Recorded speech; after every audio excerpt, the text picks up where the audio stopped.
بسم الله الرحمن الرحيم. الحمد لله رب العالمين، والصلاة والسلام على خاتم الأنبياء والمرسلين ومن تبعهم وعلى آله وصحبه أجمعين ومن تبعهم بإحسان إلى يوم الدين. أعوذ بالله من الشيطان الرجيم. ليس بأمانيكم ولا أماني أهل الكتاب من يعمل سوءا يجز به ولن يجد له من دون الله وليا ولا نصيرا. صدق اللہ العظیم. اس نشست کے لیے جو موضوع دیا گیا ہے وہ شاید آپ حضرات کے علم میں ہوگا. جس موضوع کا آج کی نشست کے لیے اعلان کیا گیا ہے وہ کیا ہے؟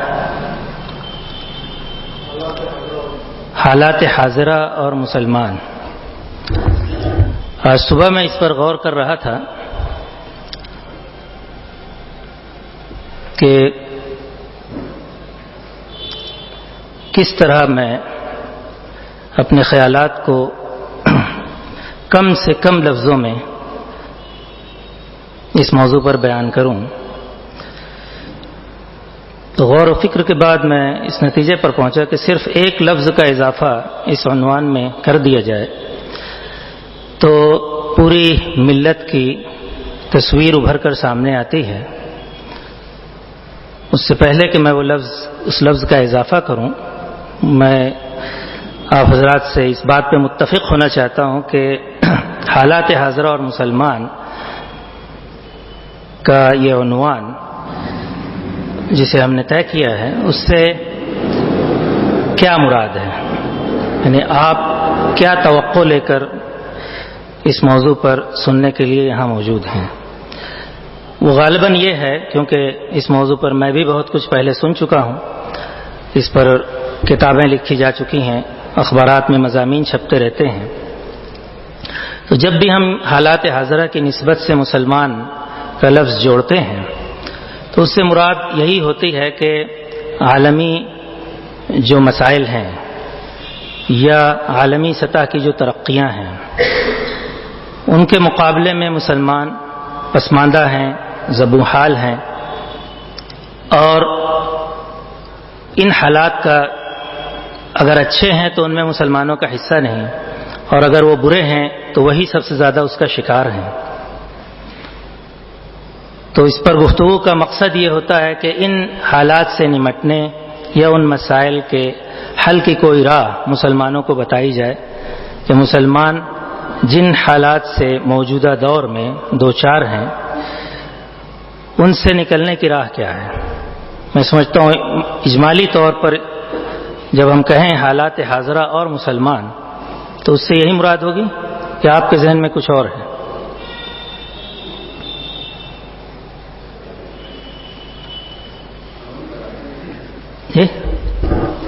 اچھا، اور دھیمی کرنی؟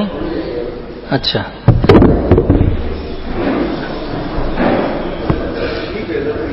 پیچھے ٹھیک ہے تو تھوڑا اور دھیمے کر دیں. اب صحیح ہے؟ ہاں، میرا سوال یہ تھا کہ حالات حاضرہ اور مسلمان کی یہ تعبیر یا یہ عنوان جس پر آپ نے بہت سارے مبصرین کے سیاسی اور صحافتی تجزیے پڑھے ہوں گے، بہت سی کتابیں نظر سے گزری ہوں گی، اور اس طرح کے پروگرام خواہ وہ علماء اسلام کو مدعو کر کے کیا جائے یا جنہیں جدید تعلیم یافتہ طبقہ کہا جاتا ہے ان کو بلایا جائے اور اس پر گفتگو کی جائے، تو عام طور پر جو محور ہوتا ہے اس موضوع پر بات چیت کا، افکار و خیالات کا، وہ یہی ہے کہ مسلمان سیاسی، اقتصادی اور تعلیمی، معاشی، سماجی اور اخلاقی ہر پہلو سے موجودہ دور میں جن حالات سے دوچار ہیں، جنہیں حالات حاضرہ کہا جاتا ہے، اس کی وجہ کیا ہے، اور جو کچھ بھی عالمی سطح پر بڑی بڑی ترقیاں اور پیش رفت ہو رہی ہیں ان میں مسلمانوں کا حصہ بہت کم ہے. تو سوال یہ اٹھایا جاتا ہے کہ آخر اس کی وجہ کیا ہے. تو میں نے کہا کہ میں صرف ایک لفظ میں اس عقدے کا حل تلاش کر رہا تھا صبح سے، تو اچانک کافی غور و فکر کے بعد میں نے اسی آئی پیڈ آئی فون میں اس کے نوٹ میں لکھا ہے کہ اگر وہ حالات حاضرہ اور مسلمان کے بجائے اس کا عنوان حالات حاضرہ اور غیر حاضر مسلمان کر دیا جائے تو کم از کم میں جو سمجھتا ہوں حالات حاضرہ کے مقابلے میں مسلمانوں کی پوزیشن طے کرنے کے لیے تو یہ لفظ کافی ہوگا کہ مسلمان حالات حاضرہ کے مقابلے میں عملاً غیر حاضر ہیں اور غیر حاضر رہے ہیں. اس لیے ان کی اچھی یا بری نوعیت کے تعین میں وہ کوئی فعال کردار ادا کرنے کی پوزیشن میں نہیں ہے.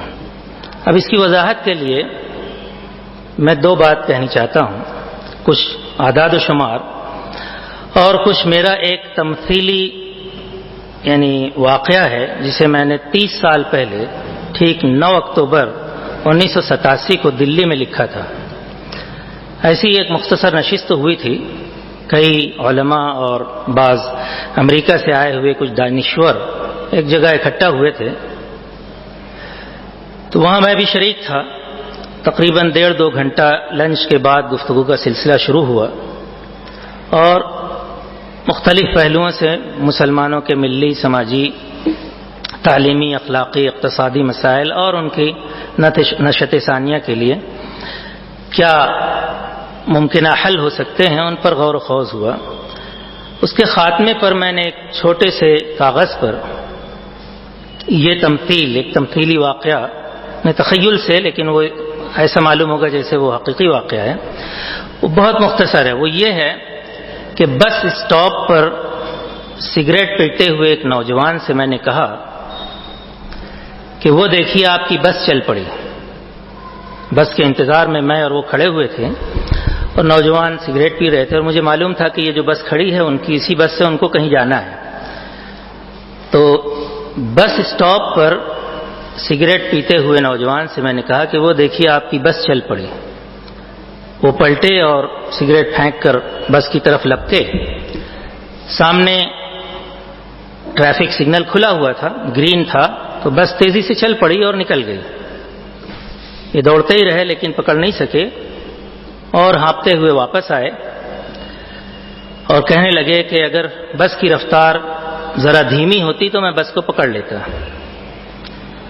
اس کے جواب میں نے کہا کہ اگر آپ کے دوڑنے کی رفتار ذرا تیز ہوتی تو آپ بس کو پکڑ لیتے.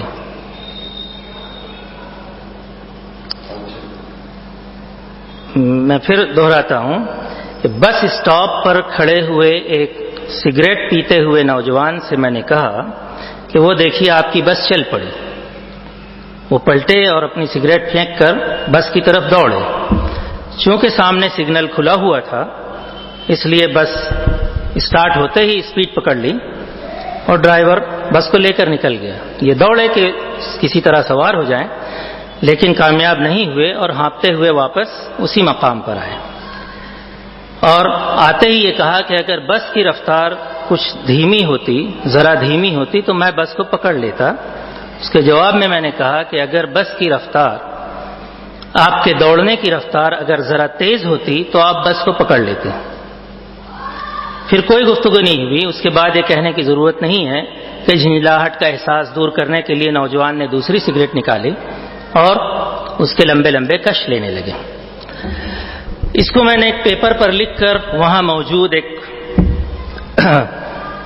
بڑی شخصیت کے حوالے کیا جو ایک ماہانہ میگزین بھی نکالتے ہیں. تو انہوں نے بہت پسند کیا اور کہا کہ پوری ملت کے پسماندگی کی نہ صرف تصویر ہے بلکہ اس میں اس کا حل بھی ہے.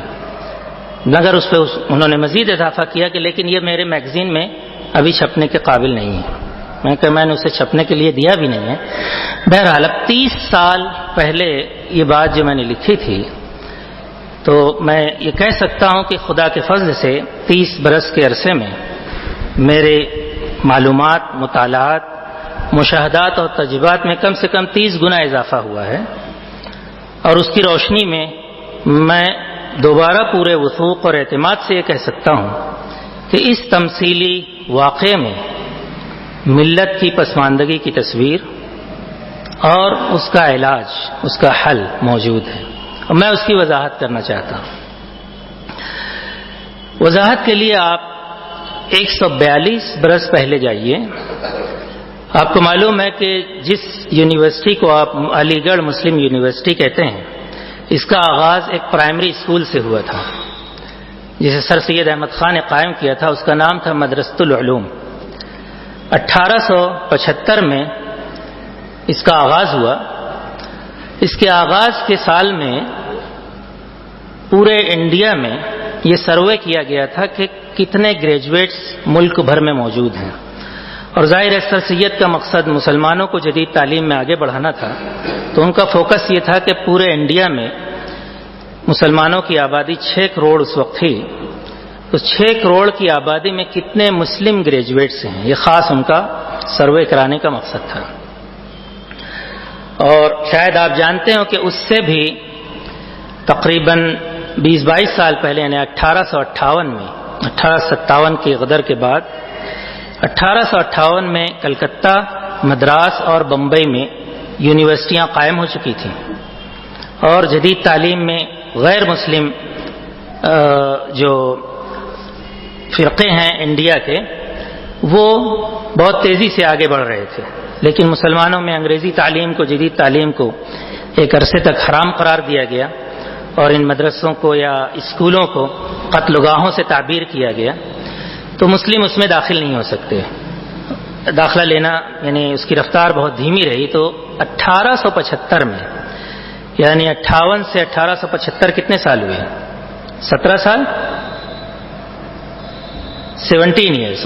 17 سال کی گویا اعلیٰ تعلیمی 3 اعلیٰ تعلیمی ادارے جو ملک میں قائم ہوئے، اس میں مسلم گریجویٹس کی تعداد 1875 میں صرف 20 تھی۔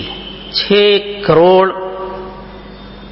مسلمانوں کی مجموعی تعداد میں صرف 20 گریجویٹس تھے، جن میں 17 بی اے اور 3 ایم اے تھے، اور اس وقت ہندو گریجویٹس کی تعداد 846 تھی، جس میں 715 بی اے تھے اور 131 ایم اے۔ یہ فرق ہے ایک فرقے اور دوسرے فرقے میں تعلیمی لیاقت، جدید تعلیم میں آنے کا۔ 142 سال پہلے، 142 سال بعد آج آپ 2017 میں، کیا آپ سمجھتے ہیں کہ اس معاملے میں مسلمانوں نے کوئی پیش رفت کی ہے اور اس کمی کو دور کر لیا ہے؟ آپ حیرت کریں گے کہ 2006 میں، نومبر 2006 میں انڈیا میں ایک رپورٹ پیش ہوئی تھی پارلیمنٹ میں، لوک سبھا میں، تقریباً 30 مہینے کی ریسرچ کے بعد۔ اس ریسرچ کا خاص مقصد یہ تھا کہ انڈیا میں مسلمانوں کی مجموعی طور پر، خاص طور سے تعلیمی، پھر اقتصادی اور معاشی حالت کیا ہے۔ اس رپورٹ کا مقصد یہ تھا، جس کا نام ہے سچر کمیٹی رپورٹ۔ تو سچر کمیٹی نے یہ رپورٹ 30 مہینے کی ریسرچ کے بعد نومبر 2006 میں پیش کی، جس کا خلاصہ یہ ہے کہ while Muslims constitute 14% of Indian population, they comprise 2.5% in Indian bureaucracy. The committee concluded that the condition facing Indian Muslims is below that of faced by scheduled castes and scheduled tribes, اور اس لیے Indian Muslims کو lowest of the لو، یعنی پست سے پست ترین طبقوں میں بھی پست طبقہ شمار کیا گیا، اور اس بنیاد پر اس میں یہ سفارشات کی گئی تھیں کہ مسلمانوں کو بھی سرکاری ملازمتوں میں فوج میں اور تعلیمی اداروں میں ہر سطح پر ان کے ساتھ رعایت اور مروت کا معاملہ کیا جائے. وہی چیز جو اس سے پہلے منڈل کمیشن کی سفارشات کے تحت دلتوں کو اور دوسرے پسماندہ طبقات کی ریزرویشن کے نام سے مشہور ہے. اس سے قطع نظر کہ اس رپورٹ پر بہت ساری سیاسی پارٹیوں نے تنقیدیں کی ہیں، بہت سے اسکالرس نے اس پر اعتراضات اٹھائے ہیں، لیکن بہرحال بحیثیت مجموعی یہ ماننا پڑے گا کہ اس کا مقصد مسلمانوں کو کمتر دکھانا نہیں تھا. یہ ماننا پڑے گا. اس کا ثبوت یہ ہے کہ سب سے زیادہ اس کو ویلکم کرنے والے مسلمان ہیں، اور اسی بنیاد پر انڈیا میں مسلمانوں نے ریزرویشن کا مطالبہ شروع کر دیا ہے. تو اس کا مطلب یہ ہے کہ ہم خود یہ اقرار کرتے ہیں کہ ہم پسماندہ ہیں، لیکن بس اسٹاپ پر کھڑے ہوئے سگریٹ پیتے ہوئے نوجوان کی طرح ہمارا حال یہ ہے کہ ہم اس پسماندگی کا حل یعنی اس کی کوئی ذمہ داری لینا نہیں چاہتے. ہم چاہتے ہیں کہ ہماری پسماندگی کی ذمہ داری کوئی اور قبول کرے اور کوئی اور ہی اس کو حل کرے. اس پہ ذرا غور کیجیے. اس نوجوان نے بس کے چھوٹنے کی ذمہ داری قبول نہیں کی. اس نے یہ تسلیم نہیں کیا کہ اس بس کو چھوڑنے کی وجہ یہ ہے کہ میں ٹائم کانشس نہیں ہوں، میں یہ نہیں جانتا کہ یہ وقت کس چیز کا ہے. یہ بس کھڑی ہے اگر تو مجھے اس میں بیٹھ جانا چاہیے. اور مسافر جو وقت شناس ہیں، جن کو یہ معلوم ہے کہ ہماری بس یہی ہے، وہ جانتے ہیں واضح طور پر، اور بس اپنے وقت پہ روانہ ہو جائے گی. تو مجھے بجائے باہر نکل کر اپنی ایک مہلک عادت کو انجوائے کرنے، سگریٹ نوشی کی میں محو ہونے کے بجائے بس کے اندر بیٹھ جانا چاہیے. تو میری بس نہیں چھوٹتی. تو ایک طرف وہ اپنی ایک تباہ کن عادت میں سرشار ہے، یعنی اس کو چھوڑنا نہیں چاہتے. اس کے نتیجے میں ان کی ایک بس چھوٹ گئی، وہ اس کی بھی ذمہ داری لینا نہیں چاہتے. اس واقعے کی ترجمانی وہ یہ کہہ کر کرتے ہیں کہ بس کو دھیرے ہونا چاہیے تھا، نہ کہ مجھے تیز دوڑنا چاہیے تھا. یہ غلطی بس کی ہے یا ڈرائیور کی ہے جو مجھے چھوڑ کر چلا گیا. کیونکہ میرے کہنے کے بعد بھی مجھے یقین نہیں ہے کہ وہ یہ تسلیم کرے کہ ہاں بس کا چھوٹنا میری اپنی غلطی ہے. اور اس کو پکڑنے کا واحد حل یہ ہے کہ آئندہ میں ایسی نادانی نہ کروں، یا اگر کر بیٹھا ہوں تو پھر مجھے اپنی رفتار کو اتنا تیز کر لینا ہے کہ جو قافلے میں مجھ سے آگے نکل گئے ہیں میں ان کا ہم رکاب ہو سکوں. اب اگر 142 سال پہلے میں نے جو تمثیلی پیرایا بیان کیا، تمثیلی واقعہ بیان کیا ہے، اسے آپ 142 سال پہلے لے جائیں 1875 کی سن میں، جبکہ مدرسۃ العلوم قائم ہوا، جو بعد میں 20-25 سال بعد علی گڑھ مسلم یونیورسٹی بن گیا. تو اس وقت گویا مسلمان جدید تعلیم سے ایسے ہی پچھڑ گئے تھے، اس کے جو بھی اسباب رہے ہیں، معقول یا غیر معقول. بہرحال اس کی ذمہ داری ملت پر عائد ہوتی ہے، نہ کہ جدید تعلیمی نظام پر، یا اس وقت انگریز یہاں تھے، حکومت کر رہے تھے، تو انگریزوں کو یا زوال یافتہ مغل سلطنت کو یا اکثریتی فرقے کو.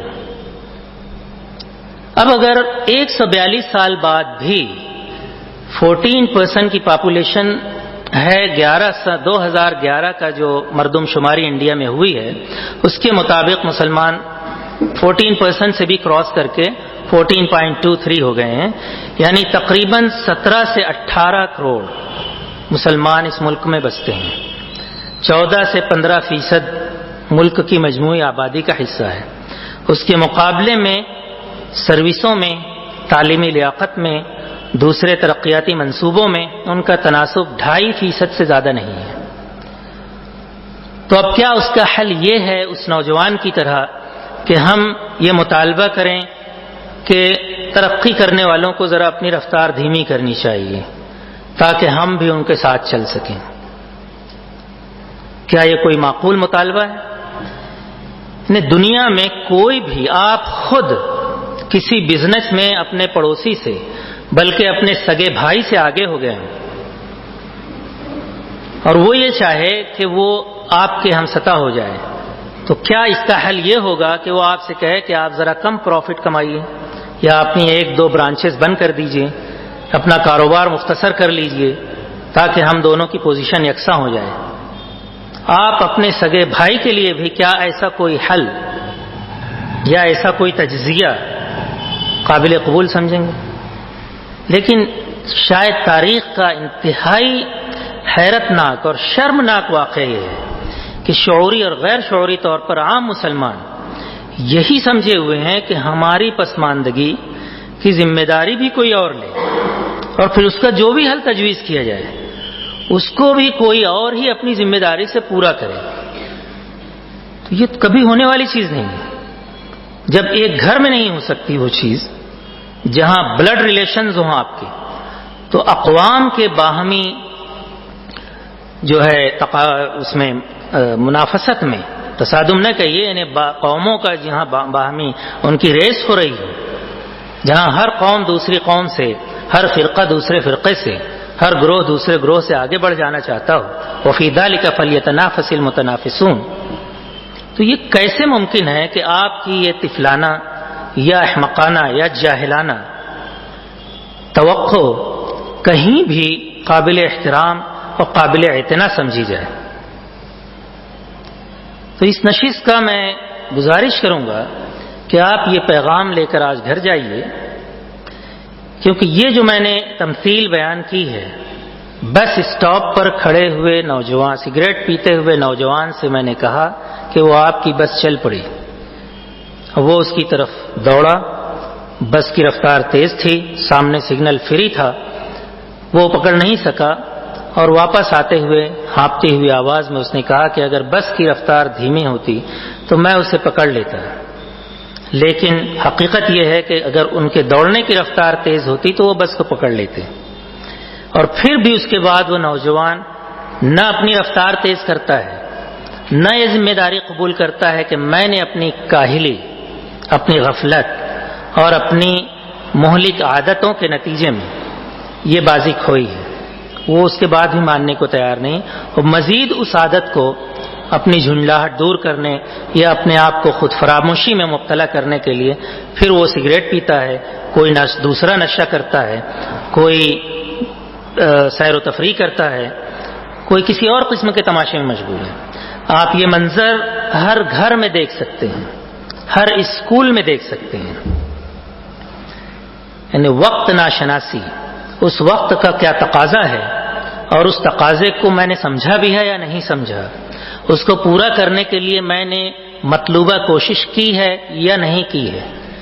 ان انتہائی معقول سوالوں پر گھروں میں، اسکولوں میں، مسجدوں میں، ان تمام مقامات پر جہاں پر ملی مسائل ڈسکس ہوتے ہیں یا خاندانی مسائل پر غور و خوض ہوتا ہے، گفت و شنید ہوتی ہے، اس دائرے میں غور نہیں کیا جاتا۔ To fix the responsibility first, then who is responsible for it, then who will take the responsibility to solve the problem. کون ہے جو ذمہ دار ہے، یہ مسئلہ کس کی وجہ سے یا کس وجہ سے وجود میں آیا، پھر اس کا حل کیا ہے، اور وہ حل کون کرے گا۔ ہم شعوری یا غیر شعوری طور پر انڈیا میں یہ سمجھے ہوئے ہیں کہ یہ سب حکومت کا تعصب ہے، اکثریتی فرقے کا تعصب ہے۔ تو سوال یہ ہے کہ 1875 میں کیا تھا؟ اس سے 10 برس پہلے مغل سلطنت یہاں قائم تھی، اس سے 800 برس پہلے سے قائم تھی، مسلمانوں کا اقتدار تھا۔ تب بھی کیا وجہ ہے کہ مسلم اقتدار میں بھی مسلمانوں کی مجموعی اعتبار سے مالی حالت دوسرے فرقوں سے ہمیشہ بہتر نہیں رہی ہے؟ آپ تاریخ پڑھ لیجیے۔ اس وقت تقریباً تمام دنیا کے ممالک کی وہی حالت ہے، یعنی ان کا جو ڈیموگرافک اسٹرکچر ہے، یعنی مختلف قومی جو انڈیا میں ہے، ہندو، مسلمان، عیسائی، سکھ، یہودی، تمام مذاہب کے لوگ یہاں آباد ہیں۔ یہی صورتحال اب دنیا کے تقریباً ہر ملک کی ہو چکی ہے۔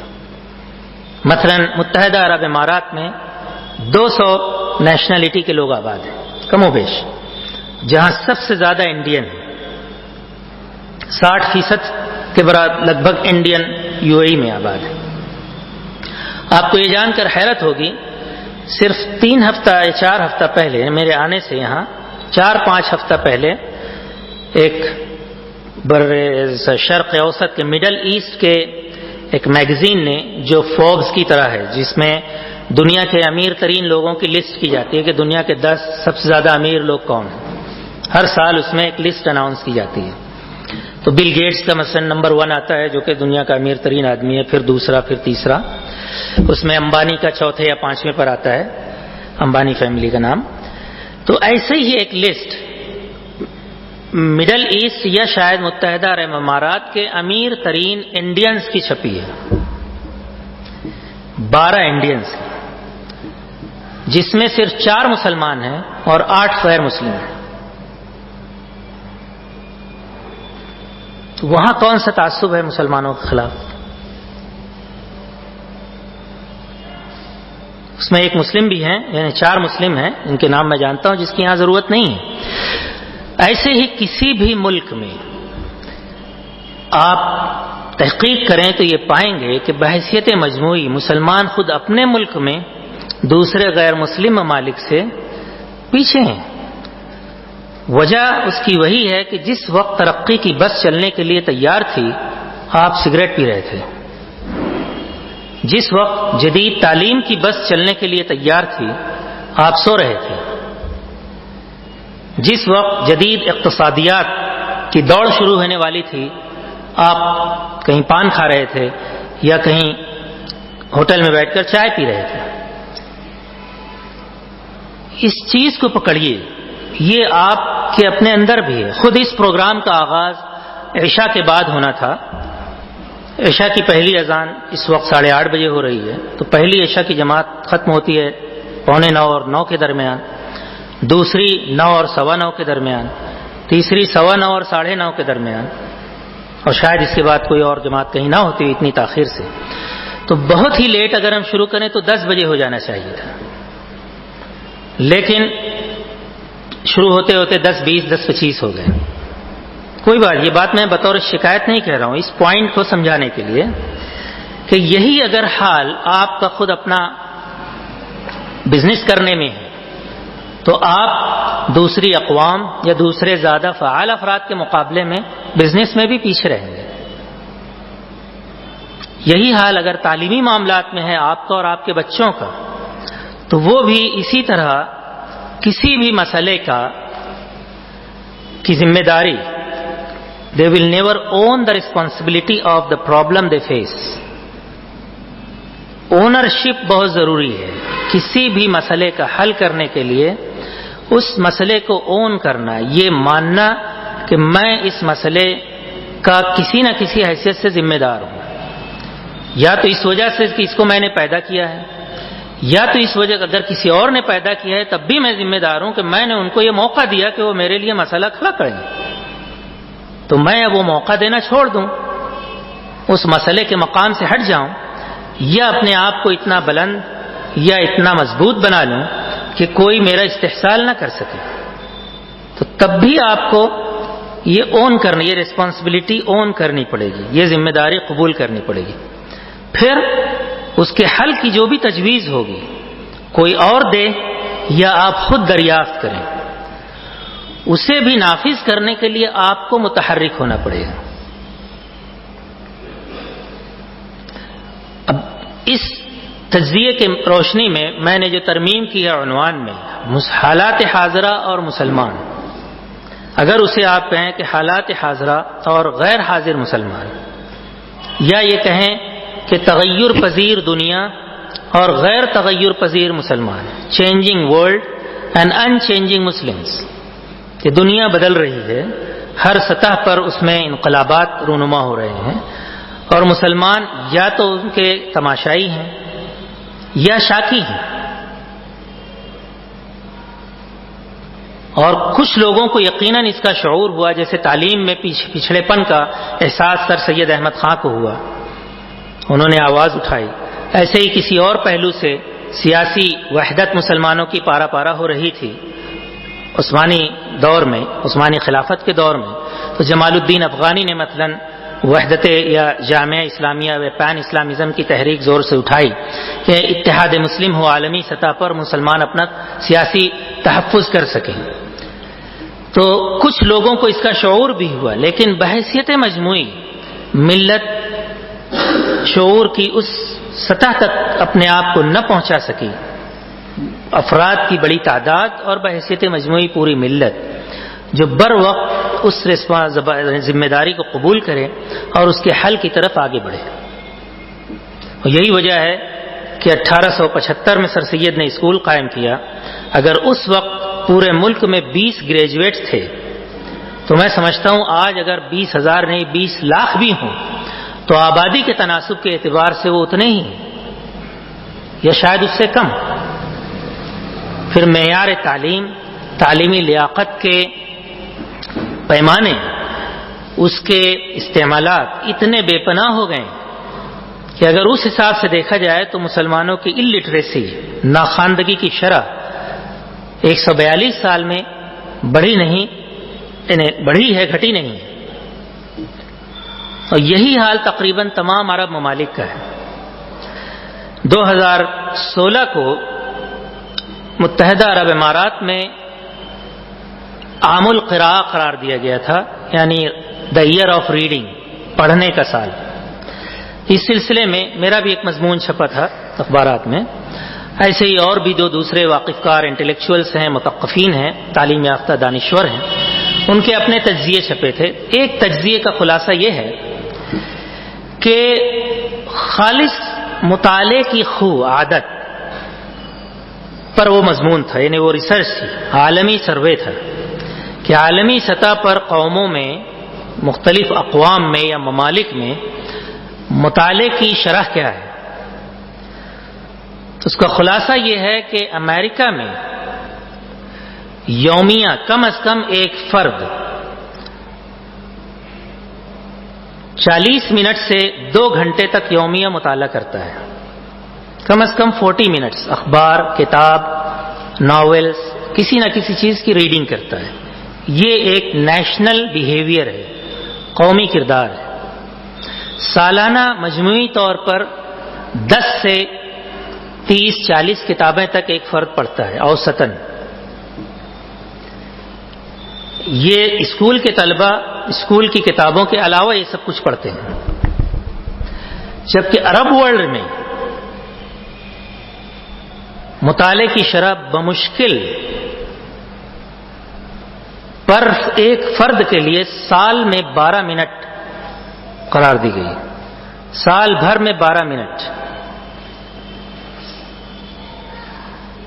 اس کا موازنہ ایک اور مختصر خبر سے کیجئے جو اس سے بھی پہلے 1997 میں، جبکہ اسرائیل کے قیام پر 50 سال ہو چکے تھے. 1947 سے 1997 50 برس ہو گئے. اس وقت الاہرام میں ایک چھوٹی سی خبر چھپی تھی، شاید ہی پڑھنے والوں نے پڑھا ہو، میرے پاس اس کی کٹنگ موجود ہے. اس میں ایک عبرانی اخبار کے حوالے سے بتایا گیا تھا کہ پچھلے 50 سال میں اسرائیل کا یہ دعویٰ ہے کہ انہوں نے ایک طرف عبرانی زبان کو، جو کہ مردہ زبان شمار کی جاتی تھی، زندہ کر دیا ہے، اور عبرانی میں انہوں نے عالمی لٹریچر، سائنسی کتابوں کا، فلسفے کا اور تمام جو جدید علوم ہیں ان پر معیاری کتابوں کے اتنے ترجمے کیے گئے ہیں کوانٹٹی اور کوالٹی کے اعتبار سے کہ المامون کے زمانے سے، جنہوں نے بیت الحکمت قائم کیا تھا عباسی دور میں، جو اسلام کا عہد زرعی کہلاتا ہے، تو المامون کے دور میں جو دارالحکمت یا بیت الحکمہ قائم ہوا تھا، اس میں تمام یونانی، رومن، مصری، انڈین اور فارسی تہذیبوں کے علمی ورثے کو، علمی میراث کو، ان کی نادر کتابوں کو عربی میں منتقل کیا گیا. جو تمام کتابیں اس وقت ترجمہ کی گئیں اور اس وقت سے لے کر آج تک پوری عرب دنیا میں جتنی کتابوں کے ترجمے ہوئے ہیں، اسرائیل کا دعویٰ ہے کہ 1997 کے 50ویں سالگرہ کے موقع پر انہوں نے اس کے دوگنی کتابوں کا ترجمہ عبرانی زبان میں کر لیا ہے. ان کوٹ یہ خبر اس کے حوالے سے چھپی تھی، اور آج تک میں نے 20 سال ہو گئے ہیں، 1997، 2007 اور 2017، اس کی تردید میں کوئی بیان کسی عرب ملک کے نمائندہ تحقیقی یا ترجمے اور تصنیفی ادارے کی طرف سے آج تک میں نے نہیں پڑھا. تو اس کا مطلب یہ ہے کہ علمی ترقی، سائنسی ترقی، اقتصادی ترقی کی بس جب کھڑی ہوئی تھی، آپ سگریٹ پی رہے تھے، کسی نے آپ کو چونکایا بھی، آپ کی بس چل پڑی اور چھوٹ گئی، تب بھی آپ نہیں جاگے، آپ نے دوسری سگریٹ جلا لی. کچھ لوگ بعد میں آئے، میں پھر دہراتا ہوں کہ بس اسٹاپ پر کھڑے ہوئے سگریٹ پیتے ہوئے نوجوان سے میں نے کہا کہ وہ دیکھو آپ کی بس چل پڑی. وہ سگریٹ پھینک کر اس کی طرف بڑھے، لیکن بس کی رفتار تیز تھی کیونکہ سامنے سگنل گرین تھا، صاف تھا، تیزی سے بس نکل گئی. یہ دوڑتے ہوئے گئے اور ناکام واپس آئے، اور ہانپتے ہوئے انہوں نے کہا کہ اگر بس کی رفتار ذرا دھیمی ہوتی تو میں بس کو پکڑ لیتا. میں نے کہا کہ نہیں، بلکہ آپ کے دوڑنے کی رفتار ذرا تیز ہوتی تو آپ بس کو پکڑ لیتے. پھر اس کے بعد میں نے نوجوان کو دیکھا کہ وہ دوبارہ اپنی جھنجھلاہٹ اور چڑچڑےپن کو دور کرنے کے لیے دوسری سگریٹ جلا کر اور لمبے لمبے کش لینے لگا ہے. یہی ہر میدان میں ملت کی پسماندہ افراد اور اداروں اور گروہوں کا، فرقوں کا حال ہے. اور عرب ممالک کی میں نے 2 مثالیں آپ کو دیں، ریڈنگ ہیبٹ اور اسی طریقے سے ترجمے اور جو کچھ علمی ترقی کی دوڑ ہے، جس میں صرف ایک چھوٹا سا ملک، smallest country in the Middle East ہے، وہ سب سے چھوٹا ملک ہے جو کہ ابھی مکمل طور پر اس کو تمام دنیا کے ممالک کا اعتراف بھی حاصل نہیں ہے، اور ایک مردہ زبان میں اتنی زیادہ کتابوں کا ترجمہ کرنے کا وہ دعویٰ کرتا ہے کہ تمام 22 عرب ممالک مل کر بھی اس کی تردید نہیں کر سکتے. اور صرف 50 سال میں نہیں، وہ یہ کہہ رہے ہیں کہ پچھلی کئی صدیوں میں، المامون کے زمانے سے لے کر 1997 تک. تو میری آپ سے گزارش ہے، یہاں جو لوگ جمع ہیں، کچھ لوگ شاید اس خیال سے آئے ہوں گے کہ پھر کوئی ملی انقلاب کا میں کوئی پروگرام دوں گا. وہ آ ہی نہیں سکتا، ایک گھر میں بھی نہیں آ سکتا. اسی جگہ کئی برس پہلے میں نے پوچھا تھا، کسی نے کھڑے ہو کر مجھ سے سوال کیا تھا کہ کیا دنیا کے تمام مسلمانوں کو ایک پلیٹ فارم پہ متحد کیا جا سکتا ہے؟ تو میں نے اس وقت کہا تھا کہ اس پہلی صف میں جتنے لوگ بیٹھے ہیں، میں صرف ان کو، نہ خود نہ کسی قائد کی، عالمی سطح کا کوئی مسلم قائد ہو، وہ بھی اتنے لوگوں کو بھی متحد نہیں کر سکتا.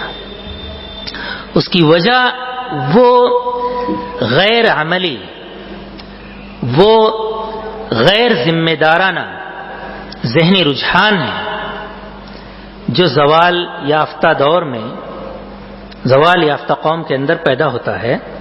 اس سے کچھ لوگ نکل جاتے ہیں یا نکلنا چاہتے ہیں، لیکن بحیثیت مجموعی اب تک مسلمان یہ فیصلہ نہیں کر سکے. دنیا میں کچھ اور قومیں ہیں جن کے ساتھ، ان کے اوپر وہ سب کچھ گزرا جو مسلمانوں کے ساتھ ہوا، بلکہ اس سے بھی زیادہ. غالباً 1923 میں مخزن لاہور میں علامہ اقبال کا ایک مضمون چھپا تھا جس کا عنوان تھا دنیا کی زندہ اقوام. دنیا کی زندہ اقوام.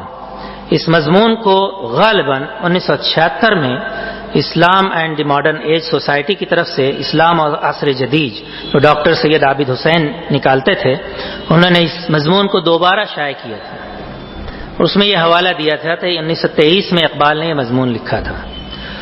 اس مضمون میں اقبال نے دکھایا تھا کہ دنیا میں ان کی نظر میں، ان کے تجزیے کے مطابق، صرف 3 قومیں زندہ شمار کی جا سکتی ہیں، اور اس کا معیار انہوں نے یہ بیان کیا تھا کہ ان قوموں کے ساتھ جو کچھ تہذیبی، سیاسی، عسکری اعتبار سے آلام و مصائب کے پہاڑ توڑے گئے، دنیا میں کی تاریخ میں کسی اور قوم کے ساتھ یہ واقعات نہیں پیش آئے. ظلم و ستم، بربریت، سفاکی اور خونریزی، نسل کشی، جن میں پہلے نمبر پر انہوں نے یہودیوں کو لکھا تھا کہ یہود اس اعتبار سے زندہ قوم ہے. دوسرے نمبر پر ہندو انڈیا میں، اور تیسرے نمبر پر پارسی. یہ بھی ایک تاریخی تجزیہ ہے اور ایک معروف مسلم دانشور اور مفکر کا، بلکہ اسے مسلمانوں کی اکثریت شاعر مشرق اور شاعر اسلام کے نام سے جانتی ہے. تو ان تمام تجزیوں کو، میرا اپنا ذاتی تجزیہ تصور اور جو مفکرین کے اور ان تجزیہ نگاروں کے جو عالم عرب کے ہیں، اور سچر کمیٹی کی رپورٹ، اور 1875 میں کیا گیا سروے جو سر سید احمد خان نے کیا تھا، ان سب کی روشنی میں جو چیز شاید کسی اور نے نہیں کہی وہ میں کہہ رہا ہوں، وہ ہے غیر ذمہ دارانہ ذہنی رجحان. یہ ہر گھر میں ہے. میں اس کو خود اپنے گھر سے مٹانے کے لیے پچھلے 30 برس سے لڑ رہا ہوں اور ایک قابل لحاظ حد تک کامیاب ہوں. میرے طلبہ جانتے ہیں کہ میں اس ذہن کا قاتل ہوں. اس ذہن کے خلاف میں اپنی کلاس روم میں یا اپنے گرد و پیش میں اس مزاج کی عکاسی کرنے والے کسی بھی لفظ یا کسی عملی رجحان کا تحمل نہیں کر سکتا.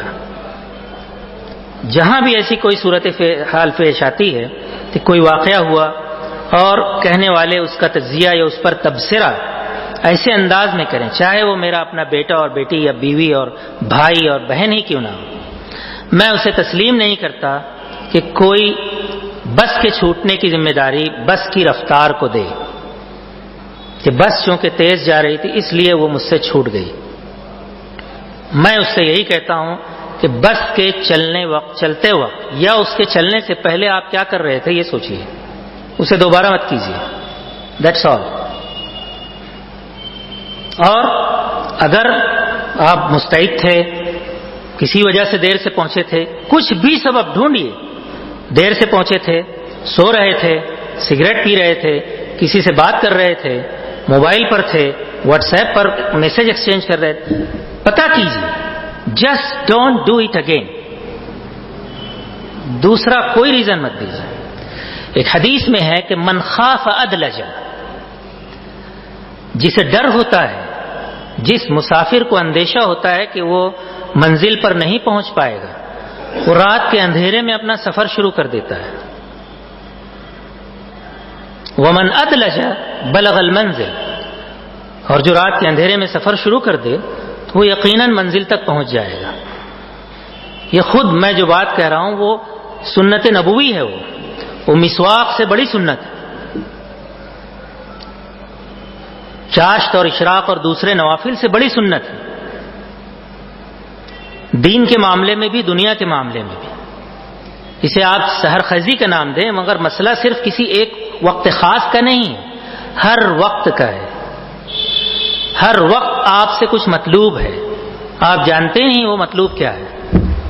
پھر جب وہ مطلوب نکل جاتا ہے اور اس کی فقدان پر، اس کے کھو جانے پر آپ کو کچھ مسئلہ درپیش ہوتا ہے، کچھ الجھنیں پیش آتی ہیں، تب آپ چونکتے ہیں کہ ارے، اور پھر اس وقت یہ بیان کرتے ہیں کہ فلاں نے مجھے بتایا ہی نہیں، یہ تو اسکولوں کا کام تھا، یہ میونسپلٹی کا کام تھا، یہ فلاں فلاں شخص کا کام تھا کہ ہمیں متنبہ کریں، کسی نے مجھے بتایا ہی نہیں.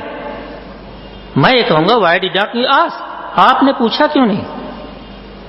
آپ متجسس کیوں نہیں؟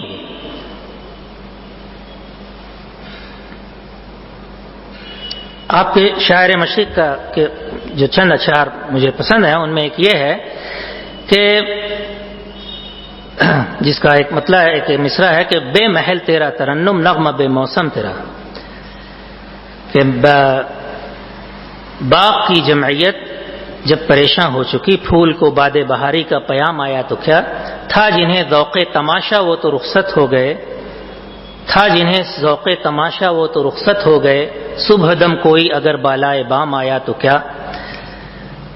جمعیت کی محفل جب پریشان ہو گئی، پھول کو باد بہاری کا پیام آیا تو کیا، اب نوا پیرا ہے کیا گلشن ہوا برہم تیرا، بے محل تیرا ترنم نغمہ بے موسم تیرا۔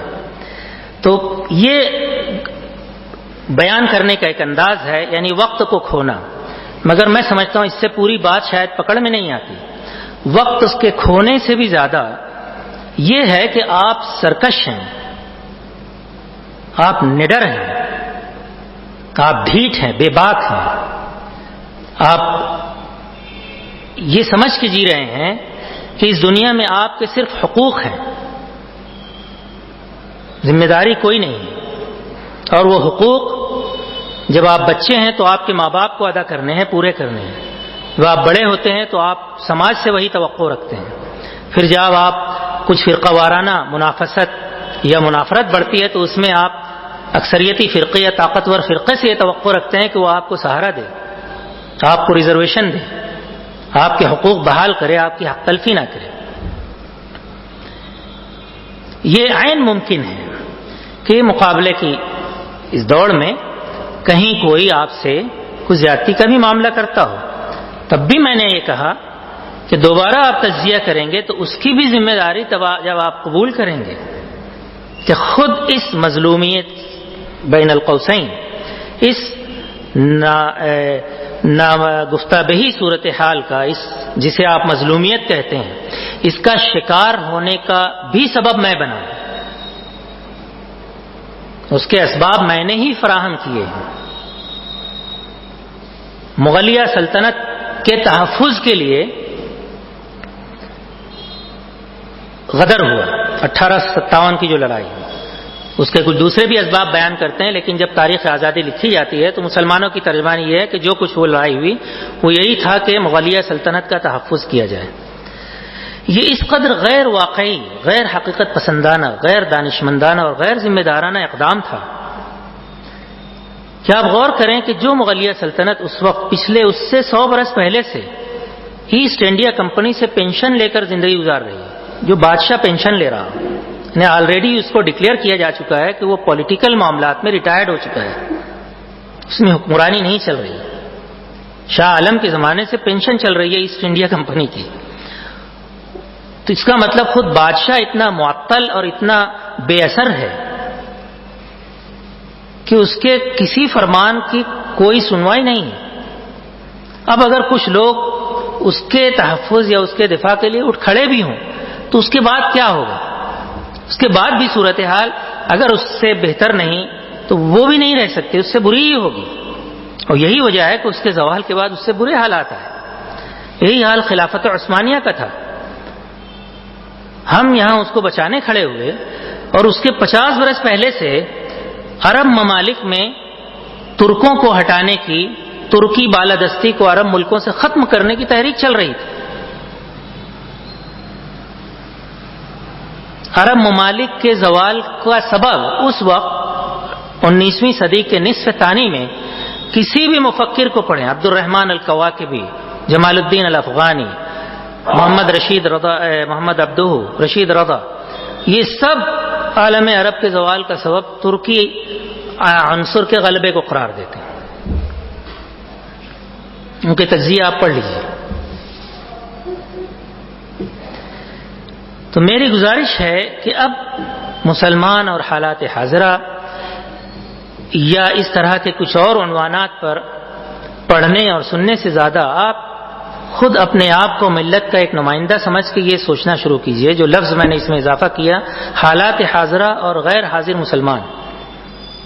اب آپ اپنے آپ کے بارے میں یہ دیکھیے کہ آپ زندگی کی جو بھی ترجیحات ہوں، تعلیم، تجارت اور معاشی یا خاندانی ہم آہنگی، فلاح و بہبود، امن و امان وغیرہ وغیرہ، یہ ترجیحات مرتب کیجئے، اس میں کہاں کیا ہو رہا ہے، آپ وہاں موجود ہیں، حاضر ہیں یا غیر حاضر ہیں۔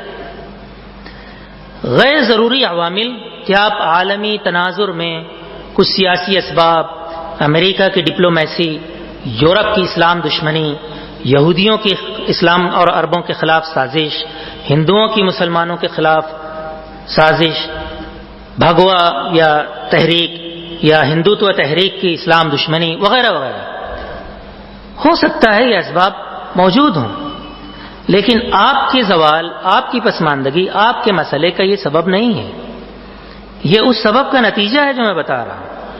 آپ کی بے حسی، آپ کا غافلانہ اور غیر ذمہ دارانہ انداز زندگی، ہر معاملے میں جب آپ سو کر اٹھتے ہیں، اس دن بھر کی کچھ ترجیحات، کچھ ذمہ داریاں ہر فرد کو، ہر زندہ شخص کو پوری کرنی ہے۔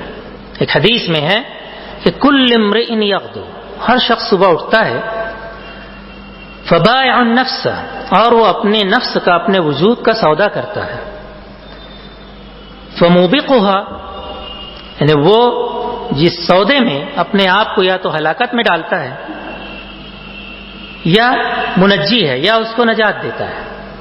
اس کا مطلب یہ ہے کہ جو دن بھر کا وقت کا سرمایہ آپ کے پاس ہے اور جینے کا جو ساز و سامان آپ کے پاس ہے، اس کے بارے میں جو اسٹینڈ بھی آپ لیں گے صبح اٹھنے کے وقت، وہی آپ کا کے انجام اسی بنیاد پر خدا طے کرے گا۔ آپ کا انجام اس بنا پر نہیں ہوگا کہ کسی انتہا پسند تنظیم یا تحریک نے آپ کے خلاف کہیں کیا منصوبہ بنا رکھا ہے۔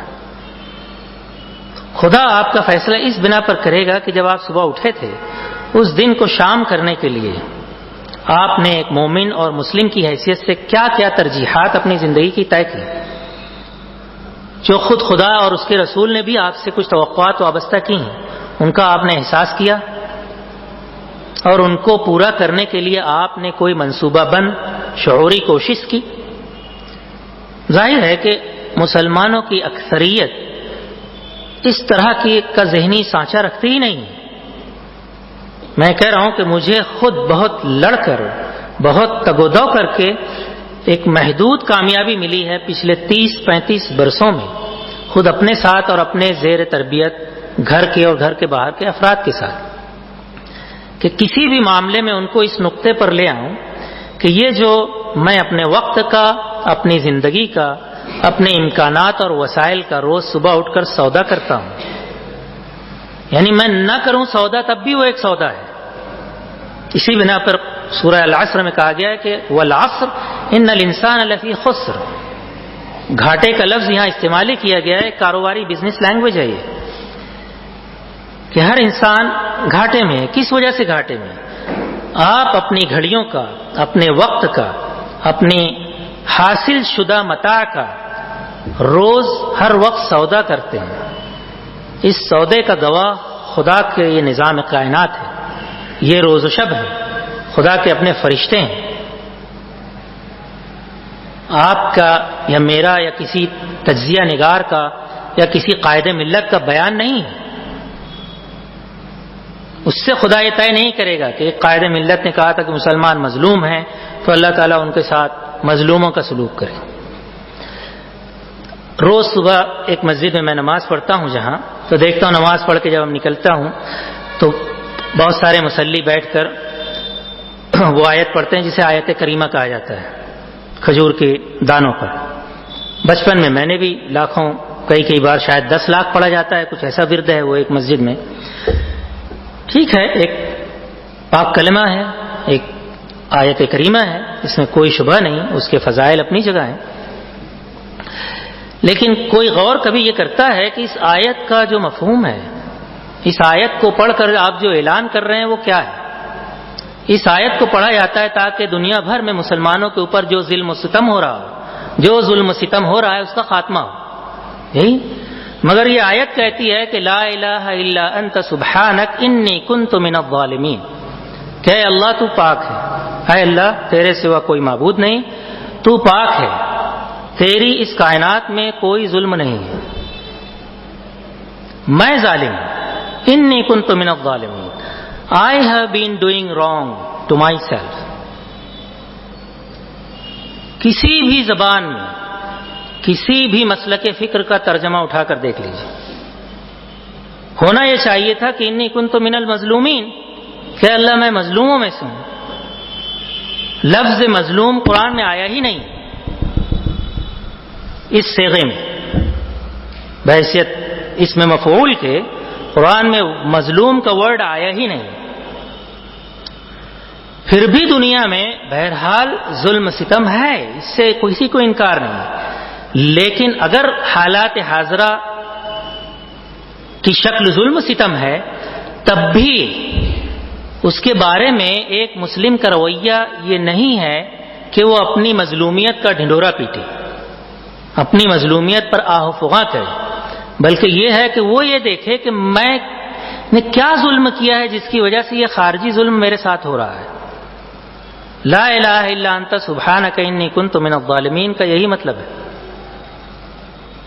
تو جو 10 لاکھ بار ایک مسجد میں پڑھا جا رہا ہے، اور کل میں نے ایک مسجد میں بتایا کہ دنیا میں 36 لاکھ مسجدیں ہیں، ان تمام مسجدوں میں 10 لاکھ بار پڑھا جائے، تب بھی اگر مسلمان یہ اقرار نہ کریں کہ میں ظالم ہوں جیسے حضرت یونس نے کیا تھا، تب انہیں مچھلی کے پیٹ سے باہر نکالا گیا۔ اس کے بغیر مسلمانوں کو بھی ظلم و ستم کی مچھلی کے پیٹ سے نکالا نہیں جائے گا۔ اور صرف ایک فرد حقیقی معنوں میں یہ اقرار کر لے تو کم از کم اس کی نکاح اس کے لیے خدا کوئی مخرج نکال دے۔ وَمَن يَتَّقِ اللَّهَ يَجْعَل لَّهُ مَخْرَجًا، جو خدا سے ڈرے اور جو خدا کے نظام کائنات کو ظالم ٹھہرانے کے بجائے اپنے آپ کو ظالم تسلیم کرے، اپنی کوتاہی، اپنی غیر ذمہ داری، اپنی غفلت کو مانے اور پھر چوکس رہے۔ تو جب اس حیثیت سے آپ صحابہ کرام کی زندگی کا، رسول اللہ صلی اللہ علیہ وسلم کی زندگی کا مطالعہ کریں گے تو صاف طور پر نظر آتا ہے رسول اللہ صلی اللہ علیہ وسلم ساتھ پورے عہد مکی میں ظلم ہوا، اس کے بعد آپ طائف گئے، طائف میں ظلم ہوا۔ کوئی کہہ سکتا ہے کہ کوئی اس سے بڑا ظلم آپ کے اوپر کبھی ہوا ہے؟ آپ اتنے بے غرض حیثیت سے کہیں دعوت کا کام تو شاید ہی کبھی کسی مسلم ملت کے کسی فرد نے یا جماعت نے کیا ہوگا جو رسول اللہ صلی اللہ علیہ وسلم نے کیا، کوئی مشابہت نہیں ہے۔ تو آپ صلی اللہ علیہ وسلم اسلام کا پیغام لے کر طائف گئے، طائف والوں نے بجائے آپ کا استقبال کرنے کے عربی مروت کے بنیادی اصول کے آئے ہوئے مہمان کے ساتھ باعزت طریقے سے سلوک کرتے۔ پھر آپ کوئی معمولی شخص نہیں تھے، نبوت کو الگ رکھیے، آپ قریش کے ایک معزز فرد تھے، جزیرہ عرب میں امین اور صادق کے نام سے مشہور تھے۔ تو وہ اس اختلاف کو نظر انداز کر کے بھی آپ کی معمولی ضیافت بھی کر سکتے تھے عام رواج کے مطابق۔ ایسا کچھ نہیں ہوا، اوباش لڑکوں کے ذریعے آپ کے اوپر پتھر برسائے گئے، قبیلے کے سرداروں نے آپ کے ساتھ بدکلامی کی، آپ کو جھوٹا کہا۔ اس کے بعد آپ خدا کے سامنے جب گڑگڑاتے ہیں تو آپ کے الفاظ یہ ہوتے ہیں کہ اللہم انی الیک اشکو بثی ضعف قوتی، اللہم انی الیک اشکو بثی وضعف قوتی وقلت حیلتی وہوانی علی الناس، کہ اے اللہ میں تجھ سے اپنی غمزدگی، اپنے غم و اندوہ کا، اپنی بے تدبیری کا اور لوگوں کی نظر میں اپنی بے وقاتی کا شکوہ کرتا ہوں، خدا سے، نہ یہ کہ ان لوگوں سے جنہوں نے مجھے بے وقت بنایا یا مجھے بے وقت سمجھ کر مجھ پر پتھر برسائے۔ کیا ہم اس سنت نبوی کو فالو کر رہے ہیں یا ہمیں اس کا شعور بھی ہے؟ کیا ہمارے لکھنے اور بولنے والے افراد اس پیغمبرانہ ذہن کی تشکیل میں مدد دے رہے ہیں یا اس کے برخلاف ہمارا ذہن بنا رہے ہیں؟ تو ظاہر ہے اس کا لازمی نتیجہ یہ ہوگا کہ جس مظلومیت کا، اسلام کی جس مغلوبیت کا خاتمہ رسول اللہ صلی اللہ علیہ وسلم نے اور آپ کے اصحاب نے صرف 23 سال میں کر لیا، ہم کئی سو برس میں اس سے 1 انچ بھی آگے نہ بڑھے، بلکہ جیسا کہ میں نے تقابل کر کے بتایا 1875 میں محمدن ایجوکیشنل سوسائٹی کی سروے اور 2006 میں راجندر سچر کمیٹی رپورٹ کے تقابل سے یہ واضح طور پر معلوم ہوتا ہے کہ مسلمان 142 برس میں تعلیم، اقتصادیات، معاشی دوڑ اور اپنی تنظیموں، فلاحی سرگرمیوں، سماجی اور خاندانی تنظیم میں دوسری قوموں کے مقابلے میں ویسے ہی پیچھے ہیں، اس سے زیادہ۔ 600 کروڑ میں صرف 20 گریجویٹ تھے 1875 میں. اب 18 کروڑ میں 6 کروڑ میں صرف 20 تھے، 18 کروڑ میں وہ 2.5 تقریباً وہی ریشو بنتا ہے. تو آپ جاگ جائیے، یہ دیکھیے کہ جس وقت بس چلتی ہے آپ کیا کرتے ہیں. جس وقت کوئی بھی کام آپ کی یا آپ کی خاندان کا یا آپ کے بچے کے لیے کسی بھی نوعیت کا کوئی ترجیحی مسئلہ درپیش ہوتا ہے، یا کبھی تھا 10 سال پہلے جب کہ وہ اسکول جانا اس نے شروع کیا، آپ کو کچھ کرنا تھا، کیا آپ نے کیا؟ ایک مسئلہ درپیش ہوا، آپ کے پڑوسی سے کوئی جھگڑا ہوا یا کوئی فرقہ وارانہ فساد ہو گیا، کچھ بھی کبھی ہوا ہے. یہ تمام واقعات یا حالات جو آپ کے ساتھ پیش آتے ہیں، وہاں قرآن اور سنت کی روح سے اسی طرح ایک باشعور اور عقل مند انسان کی حیثیت سے آپ کو کچھ کرنا تھا. آپ یہ سوچنا شروع کیے کہ وہ کیا چیز تھی جسے کرنا تھا، جسے آپ نے نہیں کیا تو آپ کے ساتھ وہ ہوا جو نہیں ہونا چاہیے تھا. اب آپ وہ مت کیجئے جس کے کرنے سے وہ ہوا، تاکہ آپ کے ساتھ وہ نہ ہو جسے آپ چاہتے ہیں کہ آپ کے ساتھ نہ کیا جائے. تو جب بھی آپ کے ساتھ ظلم ہو یا جب بھی آپ پیچھے رہ جائیں، جب بھی آپ کسی بھی میدان میں ناکام ہو، نامراد ہو، تو قرآن اور سنت کی روح سے جو ذہن بنتا ہے وہ یہ ہے کہ میں نے وہ موقع کھو دیا جہاں مجھے ہوش مند ہونا چاہیے تھا. اس وقت مجھے جو کرنا چاہیے تھا میں وہ نہیں کر سکا، اور اب مجھے اس صورتحال کو ریپیٹ نہیں کرنا ہے. تو یہ ہے میرا تجزیہ حالات حاضرہ کا، خواہ وہ آپ 100 برس پہلے پیچھے لے جائیں یا 200 برس لے جائیں یا 300 برس، اور بتدریج اس کے ان تمام احوال میں نسل در نسل 1 صدی میں 3 نسل گزر جاتی ہے. یہ اینتھروپولوجسٹ کا ایوریج ہے، جس کا اس نظریے کا آغاز ابن خلدون کے زمانے سے ہوا کہ 100 برس میں 3 نسلیں ایک کے بعد ایک گزرتی ہیں. تو اس طرح پچھلی 9 نسلوں میں 300 سالوں میں مسلمان نسل در نسل صرف پست سے پستر، لویسٹ آف دا لو ہوتے جا رہے ہیں. اب اگر آپ اس قافلے میں اپنے آپ کو کسی بھی حیثیت سے نمایاں پاتے ہیں تو اس کا مطلب یہ ہے کہ آپ نے اپنے ذاتی مسائل میں ملت سے الگ ایک رجحان پا لیا ہے. اس کو بڑھائیے، اسے اپنے بچوں کو اور دوسروں کو سکھائیے. کوئی دوسری اور بات مت کیجیے، دوسری ہر بات صرف فتنہ پردازی ہے. یہ بات کہنا کہ مسلمانوں کے خلاف ساری دنیا ظالم ہے، قرآن کی اس آیت کریمہ کے خلاف اعلان کرنا ہے کہ لا الہ الا انت سبحانک انی کنت من الظالمین. یہ دعا کبھی قبول نہیں ہوگی. حضرت یونس علیہ السلام کی دعا اسی وقت قبول ہوئی، مچھلی کے پیٹ سے وہی اسی وقت باہر نکلے جبکہ ایک نافرمان قوم کے حق میں انہوں نے اپنے ظلم کو دریافت کیا. ان کی قوم نافرمان تھی، انہوں نے ان کی دعوت کو ریجیکٹ کیا.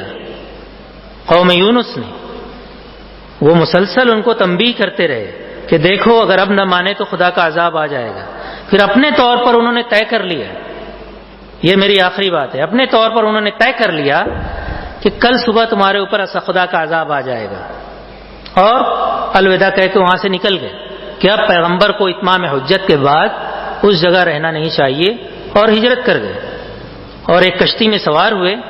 یہ ہجرت اذن خداوندی کے بغیر تھی، ان کا ذاتی اجتہاد تھا. تو اس اجتہادی خطا پر بھی ان کو خدا نے ظالم ٹھہرایا. ہم کیا پیغمبر سے بھی زیادہ مبرہ ہیں اجتہادی خطا سے؟ ہم کب دریافت کریں گے کہ اگر ہم مجتہد تھے تب بھی ہم نے خطا کی؟ لیکن یہاں تو یہ نظر آتا ہے کہ ہم مجتہد بھی نہیں تھے، سو رہے تھے، سگریٹ پی رہے تھے، کسی اور سرگرمی میں تھے. دعوت کا کام کب سے بند پڑا ہے؟ دوسری اور ساری سرگرمیاں جب دنیا کی اقوام تعلیم کی دوڑ میں آگے بڑھ رہی ہیں تو ہم پیچھے ہیں. دنیا روزانہ 12 منٹ سے 40 منٹ اضافی مطالعہ کرتی ہے اور ہم ایک سال میں 12 سے 20 منٹ مطالعہ کرتے ہیں. تو ہم کیسے آگے بڑھ جائیں گے؟ دنیا کی قومیں 50 سال میں ہزاروں کتابوں کا ترجمہ کرتی ہیں، ہم 600 سال میں بھی اتنی کتابوں کا ترجمہ نہیں کر پاتے۔ تو اگر یہ سب حالات بتدریج اسی طرح قائم رہے اور پھر بھی ہم مسلسل یہ اعلان کرتے رہے کہ یہ آیت کریمہ اسی غافلانہ ذہن کے تحت پڑھتے رہیں، تو واقعہ یہ ہے کہ کبھی مسائل حل ہونے والے نہیں ہیں، کیونکہ مسئلہ ہم نے پیدا کیا ہے، ہم اسے طول دے رہے ہیں، ہم اسے پیچیدہ کر رہے ہیں اور ہم ہی اسے نکالیں گے۔ میں اس لائن میں، پہلی لائن میں بیٹھے ہوئے افراد تک کی یہ ذمہ داری نہیں لیتا کہ میں سب کو اس نظریے سے کنونس کر سکوں گا۔ اس نظریے کا میں نے ایک اور لفظ دریافت کیا ہے جو شاید اردو لٹریچر میں کم از کم نہیں ہے، وہ ہے احساس برگزیدگی۔ یہ جو مزاج ہے وہ احساس برگزیدگی کا نتیجہ ہے۔ مسلمان اپنے آپ کو احساس برگزیدگی یعنی ایک برگزیدہ قوم سمجھتے ہیں۔ اس کا ایک مظہر یہ ہے کہ آپ یہ سمجھ کے زندگی گزار رہے ہوں کہ میں جو بھی کرتا ہوں، جس حالت میں بھی کرتا ہوں، وہ یا تو اچھا ہے یا برا نہیں ہے، اور اگر برا ہے تب بھی مجھے اس پر کوئی ملامت نہیں ہونی چاہیے یا اس کا کوئی منفی نتیجہ میرے سامنے نہیں آنا چاہیے، شعوری یا غیر شعوری طور پر۔ جہاں ٹوکا گیا کہ یہ عمل غلط ہے، فوراً ایک مسلمان بفر اٹھتا ہے، حتیٰ کہ ایک بچہ بھی، ایک عورت بھی۔ تو یہ جو احساس برگزیدگی، یہ بھی میں نے تقریباً 30 سال پہلے یہ نظریہ پیش کیا تھا، بلکہ اور پہلے 1984 میں، سینس آف چوزننیس، کہ مسلمان جو ہیں وہ احساس برگزیدگی کے سینس آف چوزننیس کے مرض میں مبتلا ہے۔ اس کے تحت وہ یہ سمجھتے ہیں کہ ہمارا اس دنیا میں حق ہے کہ ہم آرام سے رہیں، ہمارے ساتھ مسائل نہ پیش آئیں، اور اگر پیش آئیں تو دوسرے لوگ سوچیں کہ بھئی ان کو کیا پریشانی ہے، کچھ دوسرے ہی یہ فیصلہ کریں کہ ان کو اس پریشانی سے کیسے دور نکالا جا سکتا ہے، کیونکہ یہ حامل قرآن ہے، یہ خیر امت رہ چکے ہیں، یہ 1000 برس تک دنیا کی امامت کر چکے ہیں، کی ہوگی؟ قرآن آپ کے خیر امت بننے سے پہلے یہ اعلان کرتا ہے کہ لیس بامانیکم ولا امانی اہل الکتاب۔ یہ جو امانی کا لفظ ہے اس کا معنی خوش خیالی ہو سکتا ہے، جھوٹی آرزوئیں ہو سکتی ہیں، تو نہ تو آپ کی خود ساختہ آرزوئیں یا خوش خیالیاں، خدا کا فیصلہ اس بنیاد پر نہیں ہوتا۔ حضرت یونس علیہ السلام نے پیغمبرانہ حیثیت سے یہ اجتہاد کیا کہ یہ قوم اتنی نافرمان اور سرکش ہو چکی ہے کہ اب اس سے دعوت کے قبول کرنے کی کوئی امید نہیں، ایمان لانے والی نہیں ہے۔ تو پیغمبر کی بصیرت بھی وہاں خطا کر گئی، اور اس خطا کی پاداش میں آپ کو مچھلی کے پیٹ میں ڈال دیا گیا۔ مسلمان یہ سمجھے ہوئے کہ ہم ایسا کچھ بھی کریں، خواہ اجتہادی خطا ہو یا غافلانہ مجرمانہ غفلت ہو، پھر بھی خدا کو کائنات کا نظام ہمارے مزاج کی رعایت سے چلانا چاہیے۔ قوموں کو اپنی پالیسی، حکومت کو اپنی پالیسی ہماری حساسیت کی رعایت سے، ہمارے یہ جان کے کرنی چاہیے کہ یہ مسلمانوں کو جچے گی یا نہیں جچے گی، ان کو پسند بھی آئے گی یا نہیں آئے گی۔ ایسا کیوں ہوگا صاحب؟ جب آپ اپنے بھائی کے لیے، شروع میں نے کہا کہ آپ اپنے سگے بھائی کے لیے اپنے بزنس کی پلاننگ چینج نہیں کریں گے جس میں آپ کا نقصان ہو، تو کس لیے آپ دنیا کی قوموں سے توقع رکھتے ہیں؟ پھر اور آگے اس کا تجزیہ اور گہرائی میں جا کے کریں تو اس کا مطلب یہ ہے کہ خود خدا کو کائنات کا نظام آپ کے چشم ابرو کی رعایت سے چلانا چاہیے، کیونکہ یہ سب جو باتیں ہیں کہ ایسا نہیں ہونا چاہیے تھا، خدا یا کفار نے، مشرکین نے اہل اسلام کو کچل ڈالا ہے، مسلمانوں کے اوپر دہشت اور بربریت کا ایک طوفان کھڑا کر دیا ہے، تو کیا یہ سب خدا نہیں دیکھ رہا ہے؟ آپ کو بولنے اور بتانے کی ضرورت ہے۔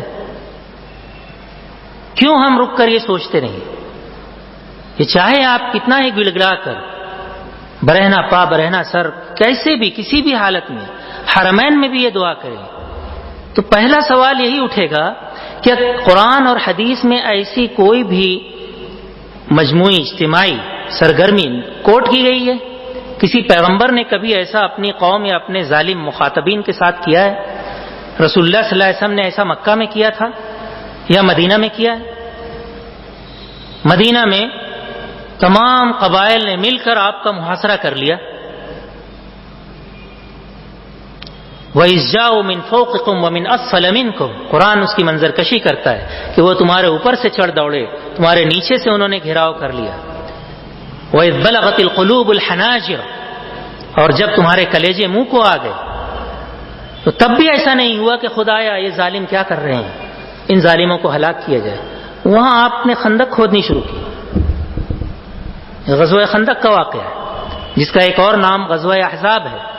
سورہ الاحزاب اسی کے بارے میں نازل ہوئی. تو مسلمان یہ سمجھے ہیں کہ کوئی ایسا فارمولہ آیت کریمہ بتا دی جائے جس کے تحت ذمہ داری ہمارے، نہ واقعے کی ذمہ داری ہمارے اوپر ہو، نہ اس کو حل کرنے کی ذمہ داری ہو.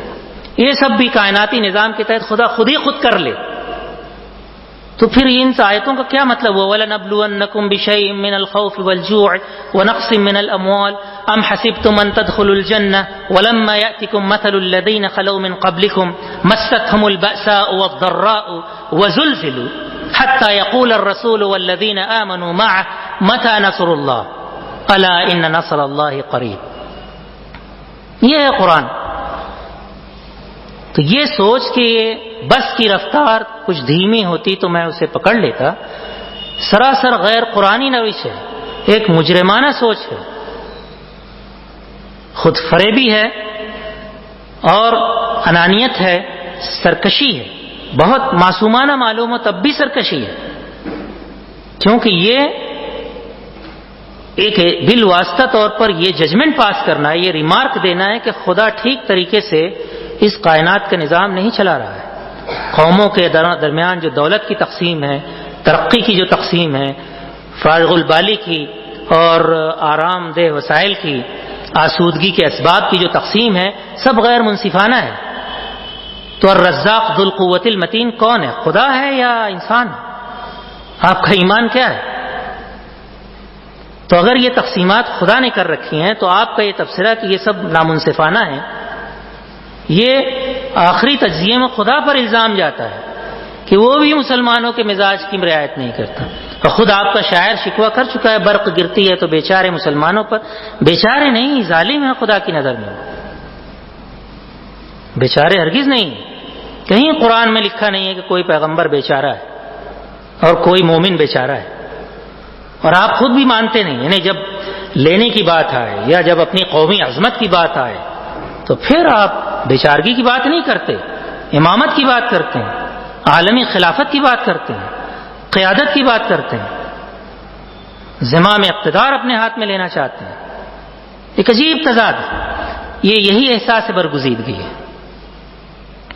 تو ایک لفظ میں اگر آپ حالات حاضرہ کے مقابلے میں اس کو 300 سال پہلے پیچھے لے جائیے، جب سے صنعتی انقلاب آیا، مغربی اور یورپی اقوام نے عالم اسلام کی بالادستی ختم کی اور مسلمان سیاسی، اقتصادی، عسکری، تعلیمی، علمی، سائنسی، سماجی، ثقافتی ہر پہلو سے مسلسل پچھڑتے گئے. یہ خود ہمارا اپنا ظلم تھا. اعمالکم اعمالکم کما تکونوا کذالک یولی علیکم.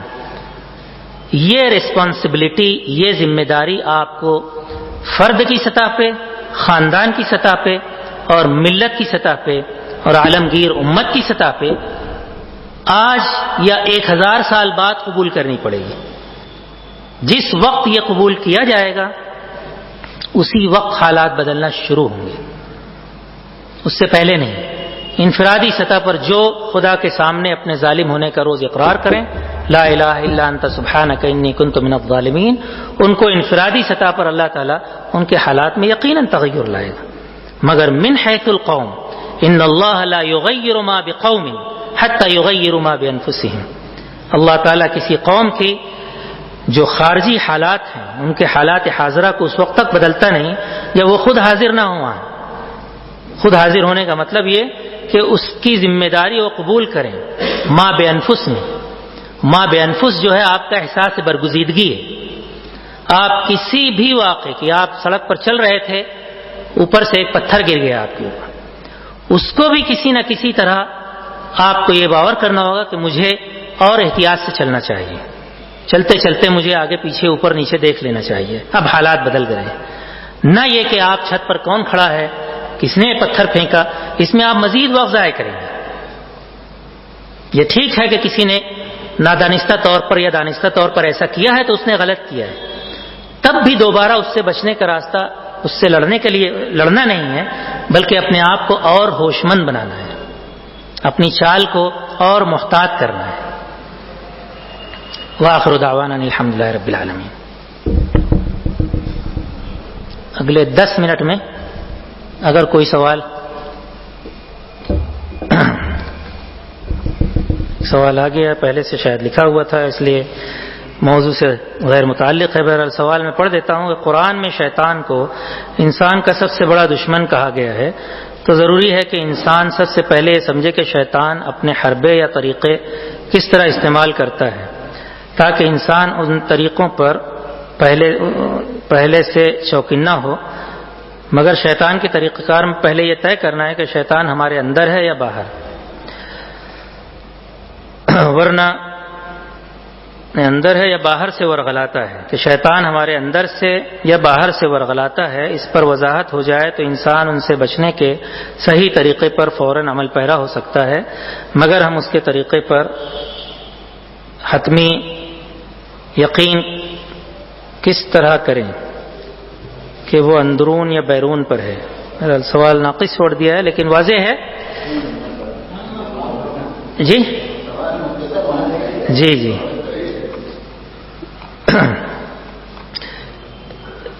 تو بہرحال یہ سوال آپ سمجھ گئے، پوچھنا یہ چاہتے ہیں کہ شیطان انسان کو کیسے بہکاتا ہے۔ بات بالکل کلیئر ہے، شیطان کو خدا نے جو قدرت دی ہے وہ صرف وسوسہ اندازی کی ہے۔ انہ لیس لہ سلطان الا علی الذین یؤمنون بہ، جو شیطان پر ایمان رکھتے ہیں، اور شیطان پر ایمان کا مطلب اس کے وجود پر نہیں ہے بلکہ جن کی سوچ شیطانی ہے، وہ یہی ہے، وہ احساس برگزیدگی شیطانی سوچ ہے۔ شیطان نے آدم کو سجدہ کیوں نہیں کیا؟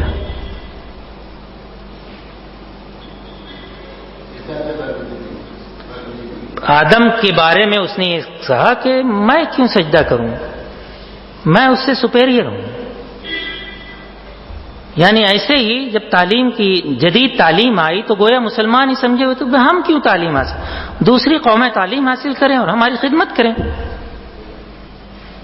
ایسے ہی جیسے مغلیہ دور میں لوگ کرتے تھے، عباسی دور میں کرتے تھے دوسری اقوام۔ شیطان کو جب اللہ تعالیٰ نے آدم کے سامنے سجدہ کرنے کے لیے کہا تو شیطان ایک سابق مخلوق ہے، اس کو یہ سپیریئرٹی حاصل ہے کہ وہ مور ایکسپیرینسڈ ہے، خود انسان سے پہلے وجود میں آیا تو اس نے انسان سے پہلے کائنات دیکھی ہے، خدا کی قدرت دیکھی ہے، اور اس بنے ہوئے اس نظام میں اس نے اپنا ایک مقام بنا لیا جنوں میں فرشتوں میں۔ اب جب یہ معاملہ طے ہوا کہ یہ آدم نامی کوئی مٹی کی مخلوق وجود میں آ رہی ہے، اس کا چرچا تھا اور سب کو حکم ہوا کہ بھئی سجدہ ریز ہو جاؤ، تب اس نے وہاں اپنی حیثیت کا ایک الگ انداز سے جائزہ لیا۔ اس نے اپنے آپ کو خدا کی مخلوق تو خیر وہ مانتا تھا، لیکن اب وہ مخلوق اور مخلوق میں مقابلہ کرنے لگا۔ اسے یہ دیکھنا تھا کہ خدا کا حکم کیا ہے، اگر خدا مجھے کہے کہ اس پتھر کو سجدہ کرو تو حکم خدا کو دیکھنا ہے نہ کہ پتھر کو۔ تو اس نے کہا کہ کیف اسجد لمن خلقتہ طینا، یعنی کیا میں ایسی چیز کو سجدہ کروں جسے تو نے مٹی سے پیدا کیا، خلقتنی من نار، مجھے آگ سے پیدا کیا ہے اور اسے مٹی سے۔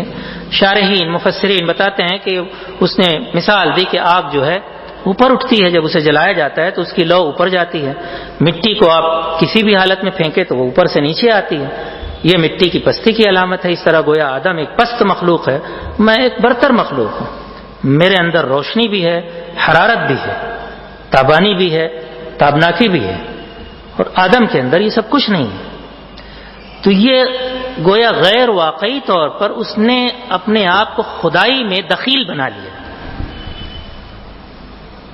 بالکل وہی چیز جو مسلمان احساس برگزیدگی کے نتیجے میں اپنی دعاؤں میں، بہت معصومانہ دعاؤں میں وہ خدائی کا نظام چلا رہے ہیں۔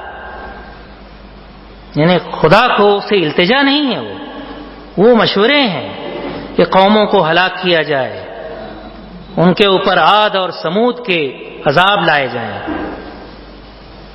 کیسے ہوگا؟ پیغمبر نے دعا کی ہے کہ آپ کے بعد کی جو امت ہے اس سے مراد مسلمان نہیں ہے، سارے انسان ہیں۔ آپ کی امت صرف مسلمان نہیں ہے، مسلمان تو وہ ہیں جو آپ پر ایمان لائے اور آپ کو گویا اس گروہ میں شامل ہونے کا موقع ملا، اور پھر ان کا اپنا ایک حساب کتاب ہے۔ لیکن تمام افراد نسل انسانی جو آپ کی بعثت کے بعد آئے ہوئے ہیں وہ امت محمدی ہیں۔ پوٹینشلی ان کی تقدیر میں یہ ہے کہ وہ امت محمدی میں شامل ہوں۔ اب وہ نہ شامل ہو کسی بھی وجہ سے، وہ ان کی سرکشی، اس کا حساب ان کو دینا ہے، مجھے یا آپ کو نہیں دینا ہے۔ ان کا فیصلہ بھی خدا کو کرنا ہے، مجھے نہیں کرنا ہے۔ مجھے صرف یہ کرنا ہے کہ مجھے حکم دیا گیا کہ میں ان کو امت محمدی میں شامل ہونے کے لیے راستہ ہموار کروں، دعوت دوں۔ وہ قرآن جس کو میرے پیغمبر سے مجھے ملا، اس کی ایک آیت بھی مجھے معلوم ہو تو میں ان تک پہنچاؤں جن تک نہیں پہنچی ہے۔ بلغوا عنی ولو آیا۔ اب اس کو چھوڑ کر میں اپنے احساس برگزیدگی کے طور پر قوموں کے مستحق ہونے، غیر مستحق ہونے، نجات یافتہ ہونے اور ملعون ہونے کا فیصلہ کرنے لگوں، وہ چاہے جس نظریے کی بنیاد پر کروں، کسی کو حق نہیں ہے۔ ایک مثال میں نے حضرت یونس کی دی، ایک مثال حضرت محمد صلی اللہ علیہ وسلم کی لیجیے۔ غزوہ احد میں آپ جانتے ہیں رسول اللہ صلی اللہ علیہ وسلم سخت زخمی ہوئے، آپ کے دانت ٹوٹ گئے۔ یہ سب کس نے کیا تھا؟ مشرکوں نے، حملہ آور مشرکوں نے۔ انہوں نے یلغار کی مدینہ پر، آپ اپنے ڈیفنس کے لیے گئے اور آپ کو زخمی ہونا پڑا، 70 صحابہ کو شہید ہونا پڑا، وغیرہ وغیرہ، سب تاریخ میں مذکور ہے۔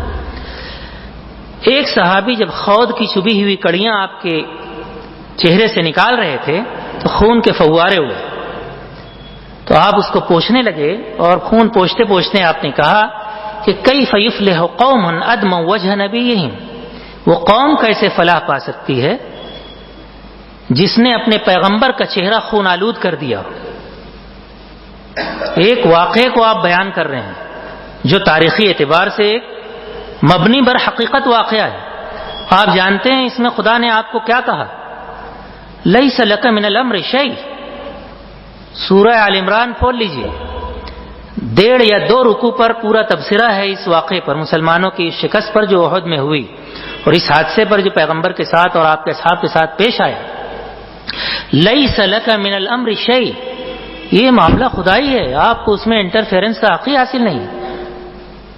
یہ ہدایت پائیں گے نہیں پائیں گے، فلاح پائیں گے نہیں پائیں گے، یہ خدا فیصلہ کرتا ہے۔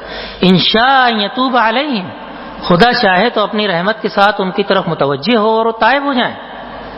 وَإِن شَاءَ يُعَذِّبْهُمْ، اور اگر خدا چاہے تو ان کو عذاب دے۔ کیا بھئی یہ آیت قرآن میں ہے؟ لَيْسَ لَكَ مِنَ الْأَمْرِ شَيْءٌ إِن شَاءَ أَن يَتُوبَ عَلَيْهِمْ أَوْ يُعَذِّبْهُمْ۔ تو یہ کھلی ہوئی آیتیں قرآن میں نبی کا اسوہ، تاریخ کا ریکارڈ ہے۔ اب اگر ہم ایسا کرتے ہیں، اس کے برخلاف چلتے ہیں، تو یہ وہی چیز ہے جو شیطان نے آدم کو سجدہ کرتے وقت ایک دوسرا نظریہ پیش کیا کہ دیکھیے سجدہ وہ کرے جو آدم سے کمتر ہو، میں تو آدم سے برتر ہوں، خدا کا حکم وہ مانے۔ تو بہرحال تو اب جب ابلیس نے دیکھا کہ آدم کو اس کے باوجود مجھ پر اور جنوں پر فوقیت دے دی گئی، اور وہ موقع دے دیا گیا کہ وہ خدا کی مرضی پر چل کر اس جنت کو پا سکتا ہے جس سے میں محروم ہو گیا، تو ابلیس نے یہ طے کیا کہ میں آدم کی نسل کو گمراہ کروں، آدم کو اور اس کی نسل کو جنتی نہ بننے دوں، خدا کی مرضی پر نہ چلنے دوں، خدا کا ناشکر گزار بنا۔ تو خدا سے اس نے باقاعدہ ریکویسٹ کی، فانظرنی الی یوم یبعثون لاغوینہم، کہ میں آدم اور ان کی نسل کو گمراہ کروں گا، بس مجھے قیامت تک مہلت دے دے۔ تو خدا نے کہا کہ انک من المنظرین، گو اہیڈ، مہلت دے دی گئی۔ شیطان کو خدا نے مہلت دے دی، کس چیز کی مہلت دے دی؟ اغوا کی، بہکانے کی، گمراہ کرنے کی۔ انسانی ذہن جو ہے وہ مختلف اثرات قبول کرتا ہے، اس میں ایک اثر شیطان کا بھی ہے۔ اس کو ناپنے اور تولنے کا پیمانہ خود آپ کا ذہن، آپ کا علم اور آپ کا نفس سے لوامہ ہے۔ خدا نے آپ کے اندر ایک نفس لوامہ بنایا ہے جو خود آپ کو فطری طور پر بتاتا ہے کہ یہ تقویٰ کی راہ ہے، یہ فجور کی راہ ہے، یہ شیطانی راہ ہے، یہ ربانی راہ ہے، یہ خدا کی راہ ہے۔ تو اس لیے شیطان کو جو ورغلانے کا نظام ہے وہ حقیقتاً کوئی ایسی چیز نہیں ہے جو آپ کے کنٹرول سے باہر ہو۔ یہ خود آپ جب اپنے کنٹرول میں نہیں ہوتے، آپ کی اپنی زبان، آپ کا اپنا وقت، آپ کی اپنی عادتیں، آپ کا اپنا مزاج، تبھی شیطان آپ کے اوپر کنٹرول کرتا ہے، اور تبھی کوئی اور بھی آپ کے اوپر کنٹرول کرتا ہے۔ ایک بس آپ کو لیے بغیر چلی جاتی ہے، ایک قوم تعلیم اور اقتصاد میں آپ سے آگے بڑھ جاتی ہے اور آپ پیچھے رہ جاتے ہیں۔ ٹھیک یہی چیز جب دین اور تقویٰ یعنی اخلاقی معاملات میں پیش آئے تو وہ براہ راست ایک شیطانی عمل ہوتا ہے۔ تو شیطان جو ہے آپ کو گویا آپ کے ذہن کو ایسی ترغیبات اور تحریصات کی طرف مائل کرتا ہے جن کو آپ یا تو قبول کریں اپنی ذاتی داخلی کمزوری کی بنا پر، اور یہ خود قرآن میں موجود ہے کہ شیطان اسی شخص پر غالب آتا ہے جو خود اس پر ایمان رکھتا ہو، یعنی شیطانی نقطۂ نظر کو اپناتا ہو۔ شیطان کی وسوسہ اندازی گویا آپ کے انداز فکر کو بدلتی ہے۔ جب آپ اسے تسلیم کرتے ہیں، کوئی آ کے آپ کو یہ کہے کہ فلاں گھرانہ آپ کے پڑوس کا آپ کے گھر میں فتنہ پیدا کر رہا ہے، جو آپ کے دو بھائیوں میں جھگڑا ہوا وہ ان کا کرایا ہوا ہے، آپ کی بیٹی کا رشتہ کہیں لگ رہا تھا ٹوٹ گیا، وہ فلاں کا کام ہے۔ اب اگر آپ اس کو مان لیں تو آپ ایک نقصان تو آلریڈی اٹھا رہے ہیں کہ آپ کے گھر میں جھگڑا ہے اور آپ کی بیٹی کا رشتہ نہیں ہوا، آپ دوسرا جھگڑا مول لیں گے کہ پڑوسی سے بھی لڑنے لگیں گے۔ یہ شیطانی کام ہے۔ اگر اس وسوسے سے آپ کو بچنا ہے تو حضرت یونس کی جو دعا ہے لا الہ الا انت سبحانک انی کنت من الظالمین، جب ایسا ہو کہ آپ کا رشتہ، آپ کی بیٹی کا بیٹے کا رشتہ کہیں ٹوٹ جائے، قائم ہو رہا تھا ٹوٹ گیا، یا کوئی اور مسئلہ آپ کو درپیش ہو، تو آپ فوراً یہ رجوع کریں کہ میں، میری بیٹی، بیوی، بچے کون سی ایسی خامی اپنے اندر رکھتے ہیں، اخلاق کی، دینی ذمہ داری کی، خدا پرستی کی، قرآن سے وابستگی کی، صدقہ و خیرات کی، یا لوگوں سے حسن معاملگی کی، خوش اخلاقی کی، مسکرا کر ملنے کی، الکلمۃ الطیبۃ صدقہ، تبسمک فی وجہ اخیک صدقہ، تواضع کی، شاید میری چال میں اکڑ ہو، شاید میری بیٹی کی تیور اچھے نہ ہو، یہ اصل وجہ ہو، لیکن اب شیطان میرے دل میں یہ ڈال رہا ہے اور کوئی کسی کے ذریعے سے مجھ کو یہ میسج دے رہا ہے کہ فلاں لوگ ہیں جنہوں نے جا کر وہاں آپ کی چغلی کی ہے اور اس طریقے سے وہ رشتہ ریجیکٹ ہو گیا۔ تو آپ جب اس کو ایکسپٹ کرتے ہیں، اس چغلی یا غیبت کو، تو یہ ہے شیطان پر ایمان لانا، یہ ہے شیطان کے ورغلانے کو کامیاب بنانا، اپنے آپ کو اس کا شکار بنانا۔ انہ لیس لہ سلطان الا علی الذین یؤمنون بہ، تو خود شیطانی مزاج جو ہے وہ احساس برگزیدگی پر قائم کیا ہوا مزاج ہے۔ وہی چیز جس شکل میں بھی آپ کی لائف میں ہو تو آپ گویا شیطان کے وسوسے کی زد میں ہیں۔ جب بھی کسی نماز کے چھوٹنے کی، کسی اچھے کام سے محروم ہونے کی، ترقی کی دوڑ میں پیچھے رہ جانے کی، کسی بھی ایسے واقعے کی آپ ذمہ داری نہ لینا چاہتے ہوں، آپ کے دل میں یہ جذبہ ہو کہ یہ سب میرے مزاج، امکانات کی رعایت سے ہونا چاہیے، مجھے نظر انداز کر کے کسی قوم کو کوئی فیصلہ نہیں کرنا چاہیے، امریکہ کی خارجہ پالیسی مسلم ممالک کی رعایت سے بننی چاہیے۔ کیوں صاحب؟ آخر کس لیے؟ وہ اپنے مسائل اپنے مفادات کی رعایت سے بنائیں گے، آپ اپنے مفادات کو دیکھیے۔ تو یہ سب آپ کے ذہن کی سطح پر احساس برگزیدگی ہے۔ قرآنی اصطلاح میں آپ اسے شیطان کی وسوسہ اندازی یا شیطانی مزاج کہہ سکتے ہیں۔ تو میری نظر میں یہی ہے شیطان کا ورغلانا، یہی بنیادی کمزوری ہے احساس برگزیدگی، جس کا فائدہ شیطان اٹھاتا ہے۔ آدم علیہ السلام کو جنت میں بھی اسی ذریعے سے اس نے بہکایا کہ بھئی خدا تم تو آلریڈی برگزیدہ ہو۔ یہ الفاظ شیطان نے نہیں کہے، لیکن آدم کو جو اس نے کہا، کیا کہا کہ اصل میں خدا نے درخت کے پاس جانے سے اس لیے منع کیا ہے کہ کہیں تم دونوں فرشتے نہ بن جاؤ، وَأَن تَكُونَ مِنَ الْخَالِدِينَ أَن تَكُونَ مَلَكَيْنِ أَوْ تَكُونَ مِنَ الْخَالِدِينَ، کہ تمہیں ایٹرنل لائف مل جائے۔ تو آدم نے سوچا یہی تو میں چاہتا ہوں، تو یہی تو میں فرشتہ ہو جاؤں، یہ تو خدا اور خوش ہو جائے گا۔ تو اس کمزوری کا شیطان نے فائدہ اٹھایا کہ جنت میں ہمیشہ ہمیشہ رہ جائے۔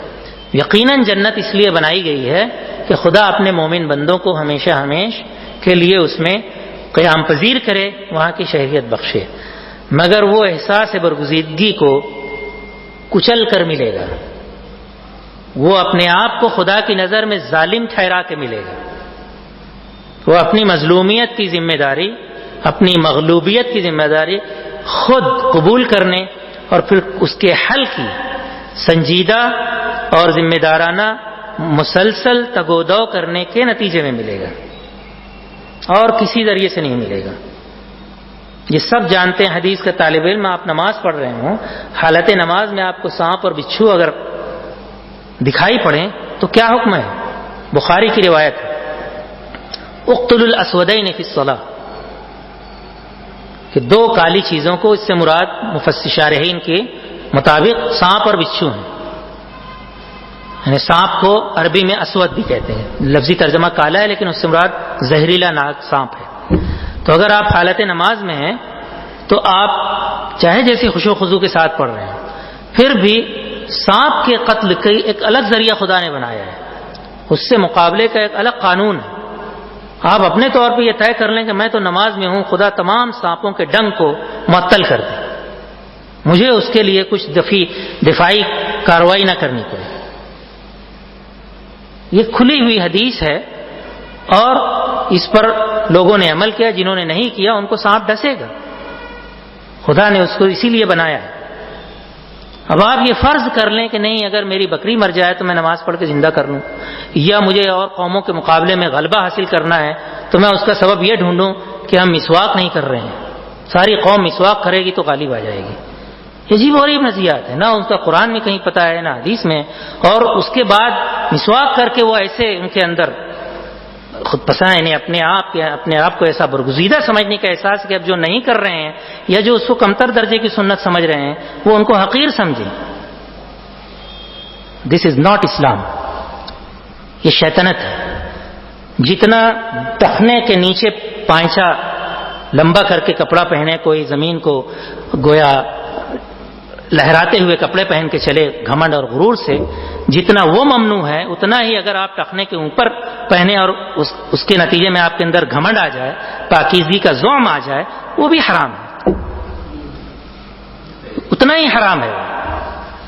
کسی بھی قسم کا گھمنڈ اور زوم وہ بظاہر نیک عمل کر کے آئے، یعنی پیغمبر کو یہ احساس ہو گیا وقتی طور پہ، آپ کے پیغمبر خاتم النبیین کو، کہ مشرکین مکہ نے بہت ہی برا کام کیا کہ پیغمبر کے چہرے کو لہو لہان کر دیا، اس پر پیغمبر کی تنبیہ ہوتی ہے، he was called for explanation. یہ کیا ہے؟ یعنی آپ کو گویا ایک ڈیوائن کورٹ مارشل ہو گیا، آج کی زبان میں کورٹ مارشل ہو گیا آپ کا، یہ کیا کہہ دیا آپ نے؟ اور قرآن میں لکھا ہے، کوئی اجتہاد کی بات ہی نہیں ہے، یہ میرا کسی کا نظریہ نہیں ہے، اسے کیوں نہیں ہائی لائٹ کیا جاتا؟ اس سے یہ نتیجہ کیوں نہیں اخذ کیا جاتا کہ اگر مسلمان اپنی ہزیمتوں کا، اپنی بظاہر اپنے اوپر ہونے والے ظلم و ستم پر دوسری قوموں کو ملعون ٹھہراتے ہیں، یا یہ قرار دے، یہ فیصلہ کرتے ہوں کہ خدا ان کو کبھی ہدایت یاب نہیں کرے گا، تو کیا وہ خاتم الانبیاء سے بھی زیادہ خدا کے برگزیدہ ہیں؟ اتنے بڑے خیر امت ہیں وہ، خدا کو رعایت کرنی چاہیے کہ ان کو کوئی دل آزاری نہ کرے، مسلمانوں کی بڑے نازک مزاج لوگ ہیں۔ اور قرآن یہ کہتا ہے کہ یا ایھا الانسان انک کادح، یہ نازک مزاجی کی دنیا ہی نہیں ہے، یہ نازک مزاجی دفن کیجیے۔ یا ایھا الانسان انک کادح الی ربک کدحا فملاقیہ، اگر آپ اپنے رب کے پاس بھی جانا چاہتے ہو تو یہ زندگی قدح کی ہے، سٹرگل کی ہے، جفاکشی کی ہے، ہارڈشپ کی ہے۔ جفاکش بنو گر ہو عزت کے خواہاں۔ آپ تو تناسانی چاہتے ہیں کہ عزت کا ہے راز ذلت میں پنہا، تو جو جانتے ہیں وہ جانتے ہیں، مگر اکثریت نہیں جانتے، اور وہ یہ بھی نہیں جانتے کہ وہ نہیں جانتے۔ تو آپ کم سے کم یہ فیصلہ کیجئے کہ اسے آج سے سمجھیے، اپنے گھر میں ہر فرد کو سے شیئر کیجئے۔ آج کل بہت عام ہو گیا شیئر کرنا، ہر چیز شیئر ہو رہی ہے واٹس ایپ اور موبائل فون کے ذریعے۔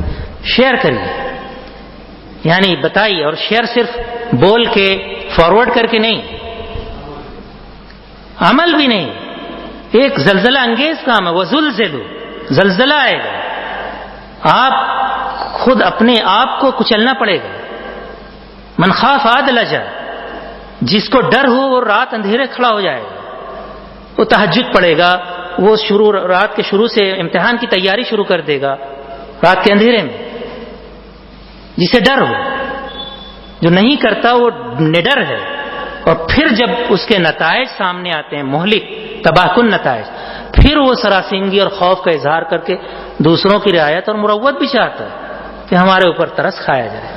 خدا بھی ترس کرے، خدا کے بندے بھی ترس کھائیں، حکومت بھی ہمارے ساتھ رعایتی سلوک کرے، اور اس کے بعد بھی ہم کو دلت نہ سمجھا جائے، ہم تو خیر امت ہیں، ہمیں ذلیل نہ سمجھا جائے، چاہے جتنا ذلت کا کام کریں، لیکن کوئی ذلیل نہ کہے۔ یہ عجیب و غریب تضادات ہیں جو صرف اور صرف احساس برگزیدگی سے پیدا ہوتے ہیں۔ یہی قرآن کی نظر میں امانی ہے، یہی چیز شیطان کے اندر کبر ہے، اسی سے گھمنڈ آتا ہے، ناز آتا ہے۔ جماعتیں جو اس لیے پیدا ہوئی کہ تمام جماعتیں کہتی ہیں کہ بھئی وہ قرآن و سنت، کتاب و سنت کی راہ پر واپس جانا ہے۔ جی شبلی نعمانی نے کہا تھا کہ مسلمانوں کی ترقی یہ ہے کہ وہ پیچھے جائیں، عہد صحابہ سے جا ملے، دوسری قوموں کی ترقی یہ ہے کہ آج ہی جائیں۔ میں نہ جانے کس معنی میں انہوں نے کہا تھا، چلو یہی صحیح، تو پیچھے جا کر ہم کے کیا ملتا ہے؟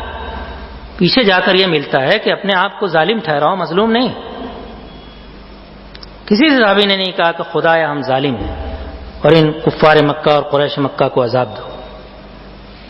بدر میں حملہ ہوا، انہوں نے ہی پیش رفت کی تھی، احد میں ہوا، غزوہ حنین، احزاب، ہر معاملے میں ان کی طرف سے ساری پیش رفت ہے، کفار کی زیادتی ہے۔ پھر بھی اس کے دفعیے کا جو معقول خدا نے نظام مقرر کیا ہے، دفاعی تیاری وہ سب کی، یا جنگ کو ٹالنے کی حکمت عملی، اسٹریٹجی وہ کی گئی، صلح کے ذریعے اس کو ٹالا جا سکتا ہے وہ کی گئی، امن و امان قائم کیا جا سکتا ہے، یہ سب کیا گیا۔ لیکن کہیں یہ نہیں ہے کہ یہ سب ظالم لوگ ہیں، ملعون ہیں، خدا کی ہدایت ان کا دروازہ ان کے اوپر بند ہے، یہ اجازت کسی پیغمبر کو نہ سابق میں دی گئی نہ خاتم الانبیاء کو، تو مجھے اور آپ کو بھی نہیں مل سکتی۔ تو خدا کے لیے اس احساس برگزیدگی کو، اپنی اس غیر ذمہ دارانہ مجرمانہ روش کو پہچانیے، پتہ کیجیے، اور اس کی جھلک آپ کو روز ملے گی۔ آپ اپنے بچے کے ساتھ جب بات کرتے ہوں، بیوی کے ساتھ کوئی معاملہ کرتے ہوں، تو خود آپ اپنے اندر یا دوسروں میں پائیں گے، وہاں چونکیے اور اس پر متنبہ کیجیے اور صحیح موقف اختیار کیجیے۔ کوئی آپ کو یہ بتائے کہ یہ مسئلہ جو گھر میں آیا ہے وہ پڑوسی نے کیا ہے، تب بھی پڑوسی سے مت لڑیے، توبہ کیجیے، خدا کے سامنے گڑائیے کہ ایک دعا ہے، اللہم الہمنی رشدی وقنی شر نفسی، اے اللہ مجھے راست فکری کی توفیق دے، مجھے بتا صحیح سوچ کیا ہے، اور میرے اپنے نفس کی شر سے مجھے بچا۔ یہ نہیں ہے پڑوسی کے شر سے بچا، البتہ حدیث میں یہ ہے کہ آپ پڑوسی کو اپنے شر سے بچائیں گے۔ یہ کوئی دعا نہیں ہے کہ خدایا مجھے پڑوسیوں کے شر سے بچا، البتہ یہ نصیحت ہے کہ واللہ لا یؤمن، واللہ لا یؤمن، واللہ لا یؤمن، کہ وہ مومن نہیں ہو سکتا، وہ مومن نہیں ہو سکتا، وہ مومن نہیں ہو سکتا۔ پوچھا کون؟ من لا یؤمن جارہ بوائقہ، جس کے شر سے اس کے پڑوسی محفوظ نہ ہو۔ تو اس کا بھی آپ کو پابند بنایا گیا ہے کہ اپنی پڑوسی قوم، اپنے پڑوسی ملک، اپنی پڑوسی اکثریت، اپنے پڑوسی فرقے، مسلم ہو غیر مسلم ہو، حدیث میں یہ ہرگز نہیں کہ آپ کا پڑوسی مسلمان ہے یا یہودی ہے، وہ آپ کے شر سے محفوظ رہے، لیکن آپ کیا کر رہے ہیں؟ آپ ان کے شر کا انکشاف کر رہے ہیں۔ یہاں بیٹھے ہوئے آپ اس کا انکشاف کرتے ہیں کہ امریکہ میں بیٹھا ہوا فلاں تنظیم یا فلاں سربراہ مسلمانوں کے خلاف کیا کر رہا ہے۔ یہ کس بنا پہ سب کر رہے ہیں؟ یعنی پیورلی سوشل سائنس کا اصول اپلائی کریں تب بھی آپ ثابت نہیں کر سکتے کہ جو آپ بول رہے ہیں وہ صحیح ہے۔ اس کی اسٹڈی کا طریقہ ہی مختلف ہے۔ وہ 2-4 مقالے پڑھ کر، اخبار میں تجزیہ پڑھ کے ان سب حقائق کا پتہ کوئی نہیں لگا سکتا۔ یہ بھی جانیں، تب بھی آپ کو احساس ہوگا کہ ہم کس قدر علم کے نام پر کتنی زیادہ جہالت ہمارے اندر آ گئی ہے، تحقیق کے نام پر کتنی فرسودہ اور بے سروپا باتیں ہم کر رہے ہیں۔ تو خدا کے لیے میری ایک گزارش کو مانیے، اپنے گھر کی آپ جس دم اس اصول کو مان لیں گے کہ احساس برگزیدگی آپ کا اصل مرض ہے، اور اس سے بچنے کی واحد راہ وہی ہے کہ بس کے چلنے کی ذمہ داری، یعنی چھوٹنے کی ذمہ داری آپ قبول کریں۔ تو بس ہو، اسکول میں آپ کے بچہ فیل ہوتا ہو، آپ خود ناکام ہوئے ہوں، آپ خود فیل ہو گئے ہوں، تو یہ نہ کہیے کہ پیپر بہت ہارڈ تھا، سلیبس کے باہر سوالات آ گئے تھے۔ آپ کا بچہ یہی آ کر بتاتا ہے، آپ کہتے ہیں پوچھتا ہوں ماسٹر سے، اور بات پھر کہیں سے کہیں، پھر گویا اس بچے کے اندر آپ احساس برگزیدگی کو تقویت پہنچا رہے ہیں۔ یعنی ایگزامنر کو آپ کے بچے سے پوچھ کر کوشچن پیپر سیٹ کرنے چاہیے تھے، یہی مطلب ہوا۔ آگے جا کر آپ یہ کہیں گے کہ بھئی ہم کہتے ہیں ہم پاس ہیں، بس پاس ہیں، آپ کون ہوتے ہیں؟ تو یہ دوسرا مطلب یہ ہوا کہ گویا خدا اس کائنات کو مسلمانوں کی نازک مزاجی، ان کی مظلومیت، ان کے اپنے خیالات کی رعایت سے سب کائنات کا نظام چلائے، دولت کی تقسیم کرائے، سیاسی عہدوں کی تقسیم کرائے، عسکری غلبے کا فیصلہ ہمارے اپنے مزاج کی رعایت سے اللہ بھی کرے۔ تو یہ کبھی ہونے والا نہیں۔ اور یہ جو بات میرے خیال میں اس گفتگو سے اتنی واضح آپ کے لیے ہو گئی، میں امید کرتا ہوں یہ ملت پر اتنی واضح ہوئی نہیں ہے کبھی، یہ میں دعوے کے ساتھ کہہ سکتا ہوں۔ یہ ان الفاظ میں اور اس شکل میں اب تک اس طرح کہیں نہیں گئی، کہیں بھی جا کر وہ کنفیوژن کریٹ ہو جاتا ہے۔ کوئی بھی ایک معمولی غیر متعلق حدیث آیت لے کے لوگ فوراً پھر ہو جاتے ہیں، لیکن پھر بھی ہم چاہے جتنے گناہگار ہوں پھر بھی مسلمان ہیں۔ بحث یہ ہو ہی نہیں رہی ہے، اگر پھر بھی مسلمان ہے تو پھر بھی دوہری ذمہ داری ہے۔ آپ کو اپنے آپ کو ظالم بھی ٹھہرانا ہے اور دوسرے کے لیے ظالم بننا بھی نہیں ہے، اجازت نہیں ہے آپ کو کہ آپ ظالم بنیں۔ انصر اخاک ظالما او مظلوما، اور پوچھا گیا کیا ہے حل؟ تو آپ کو حکمت سے کام لے کر ظلم کا ازالہ، یعنی ایسے ڈھنگ سے کرنا ہے جس سے مزید ظلم نہ پھیلے، مزید ظلم نہ پیدا ہو۔ نہ یہ کہ آپ کچھ اعلانات کریں، کچھ منشور پاس کریں، کوئی ڈکلیریشن دیں یا کوئی احتجاجی مہم چلائیں یا کوئی سیاسی پارٹی قائم کریں، یہ سب نہیں ہے۔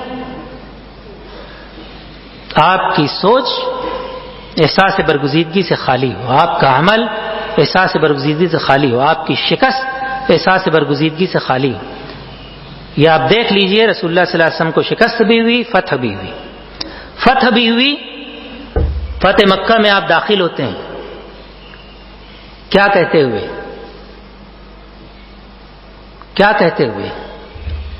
مورخین بتاتے ہیں کہ اتنی زیادہ تواضع اور خاکساری ہے کہ گویا آپ اپنے آپ کو thinking he is not deserving, کہ ہم اس کے مستحق نہیں ہیں کہ مکہ فتح ہو اور ہم غالب آ جائیں۔ تو آپ اس کیفیت میں آپ کا سر جھکا جا رہا ہے کہ جیسے بعض مورخین نے لکھا ہے کہ گھوڑے کے اس کی اونٹنی کی پیشانی پر آپ سجدہ کر رہے ہیں۔